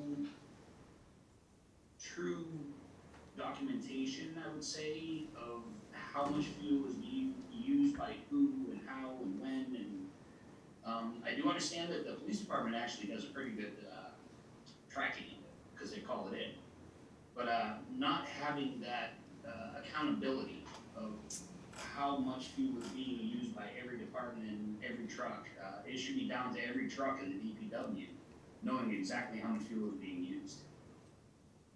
So I'd like to see sometime in the future something implemented to correct that. Thank you, Kurt. On your first thing, on the indirects, I know that there is going to be ample discussion. I know the town manager has been tasked with that, to come with a very transparent, concise list of indirect costs, and to do it in a timely manner, not waiting. You know, I think one of the thoughts on the Finance Commission was to reduce the burden, so it's not just brought right away. But I think you will be seeing that, and thank you for your help with that. On the fuel cost, the Finance Commission did make a motion, which we approved last week, to add an emergency fuel line. I know this doesn't answer your question, but with the rising cost. And as far as your question on accountability, 100%, we do know how much gas is being used, but to your point on accountability of how it's being used and the accessibility of the pump, and I know the town manager also is looking into that, either some sort of program card system or whatever it happens to be, but it is being addressed also. Thank you, Kurt. Thank you. Anything else? No, no. Motion to adjourn. Before we do that, Public Relations, MBTA meeting on June 8th at 6 p.m. via Zoom. Discussion changes to the bus routes within Winthrop. And as we discussed earlier, there'll be a rededication of French Square on June 14th at 6 p.m. in coordination with the Winthrop Chamber of Commerce. Now I'll go around the table. Vice President Ruggiero. Two things. On Saturday at 11 a.m. at Miller Field, Winark and the Winthrop Police Association will be hosting its annual Driscoll-Mahegan Invitational Track Meet, where this is a great opportunity for all of the participants in the Winark Special Olympics program to showcase everything they've worked on in terms of the 40-yard dash, a relay race, a high jump event, shot put. It's a really great take if you're around, and I just want to in advance thank for the police for all the work that they do at this event. They usually make lunch for everyone and all of the participants. So that's the first thing. The second thing is when it comes to the reading of the motions, I apologize for taking the time that I took. However, I didn't think it was appropriate for me to make that motion to waive the reading on myself. No, absolutely not. I thought you all The right thing. were playing a joke on me, and I was thinking Councilor Flockhart's motion to pull the hook. But I think in a prior administration, a deviation from the council rules like that may not have been looked upon as favorably. So I appreciate the flexibility of the council. Thank you. Councilor Flockhart. Councilor Aiello. Just a reminder, I'm gonna Zoom onto the MBTA meeting, and then I owe the council a draft letter to send to Yes. the expressing our concern. So you'll have that right after the meeting. Thank you. Councilor DeMarco. Not that I want to make this meeting any longer, but I got 3 things I want to discuss. Very quickly, the Commission on Diversity and Inclusion, they really want to have a Facebook page set up. Yep. And I just wanted to reiterate that. I didn't know where that was Yeah, in we terms. talked to Andrea. So Okay. we're working on that, yeah. Okay, perfect. Number 2, I did want to point out that it is Pride Month. So I hope everybody who's celebrating Pride Month is having a good time. And finally, I'm going to reach out to you, Tony, and Councilor Fusillo, and you, Council President. We've been talking about numbers, 1 million, 2 million for this. We've been throwing a lot of dollars around tonight. We need $10,000 to redo the infield of the A field. So I want to talk to you guys and see some creative ways. I want to put a motion on the next meeting to somehow get that money to the A field. I mean, it's small dollars, so let's get that done. That's it. Councilor Belcher. This came up earlier, but just a reminder, the tunnel shuts down starting this Friday at 11 p.m. till Monday at 5 for the next 36 weekends. MassDOT is holding public information sessions. You can sign up for email updates, so I'd recommend going to their website and doing that. Councilor Munson. Just a couple of quick things. I wanted to say it was an honor to represent Town of Winthrop during the high school graduation. I thought it was an exceptional event. I thought the speeches were exceptional. I thought it was well run, well secured. The Miller Field was an ideal location for it. The grants and scholarships were incredible. To have a small town receive $340,000 in grants and scholarships is just remarkable. And I was really proud of the students, to be honest. One of them going to Harvard, several of them going to other prestigious schools, and a lot of them just great kids and with good, good attitudes, and just, I was really proud to be a part of the town and represent in that way. I also wanted to give a shout out to the track team. My daughter Sophia and Nick Capuccio represented the town, and we actually did pretty darn well. So I was really proud of them. And then lastly, I wanted to just give a shout out. This is the event that I was at, and which caused me to be a little late earlier today at the executive session. But a shout out to all the students, including my daughter again, who overachieve in academics. And these kids, this is part of the National Honor Society, and Jill Dunn organized this event. And I give those kids a lot of credit. You put a lot of effort towards academics, and it usually pays off. You get a good job, and it's not just talking points. It's real. So, good job. Thank you. Councilor Fusillo? Yeah, I just want to echo Councilor DeMarco's comment about the A field. As arguably the most frequent umpire over there, I can say the field is in pretty rough shape. So just echoing those points, that's something that's probably, definitely needed for those kids down there playing baseball. We'll do our best.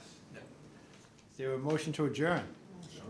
There's a second. Motion made and seconded. Any discussion? Seeing none, all those in favor say aye. Aye. Opposed, no. The ayes have it. Meeting adjourned.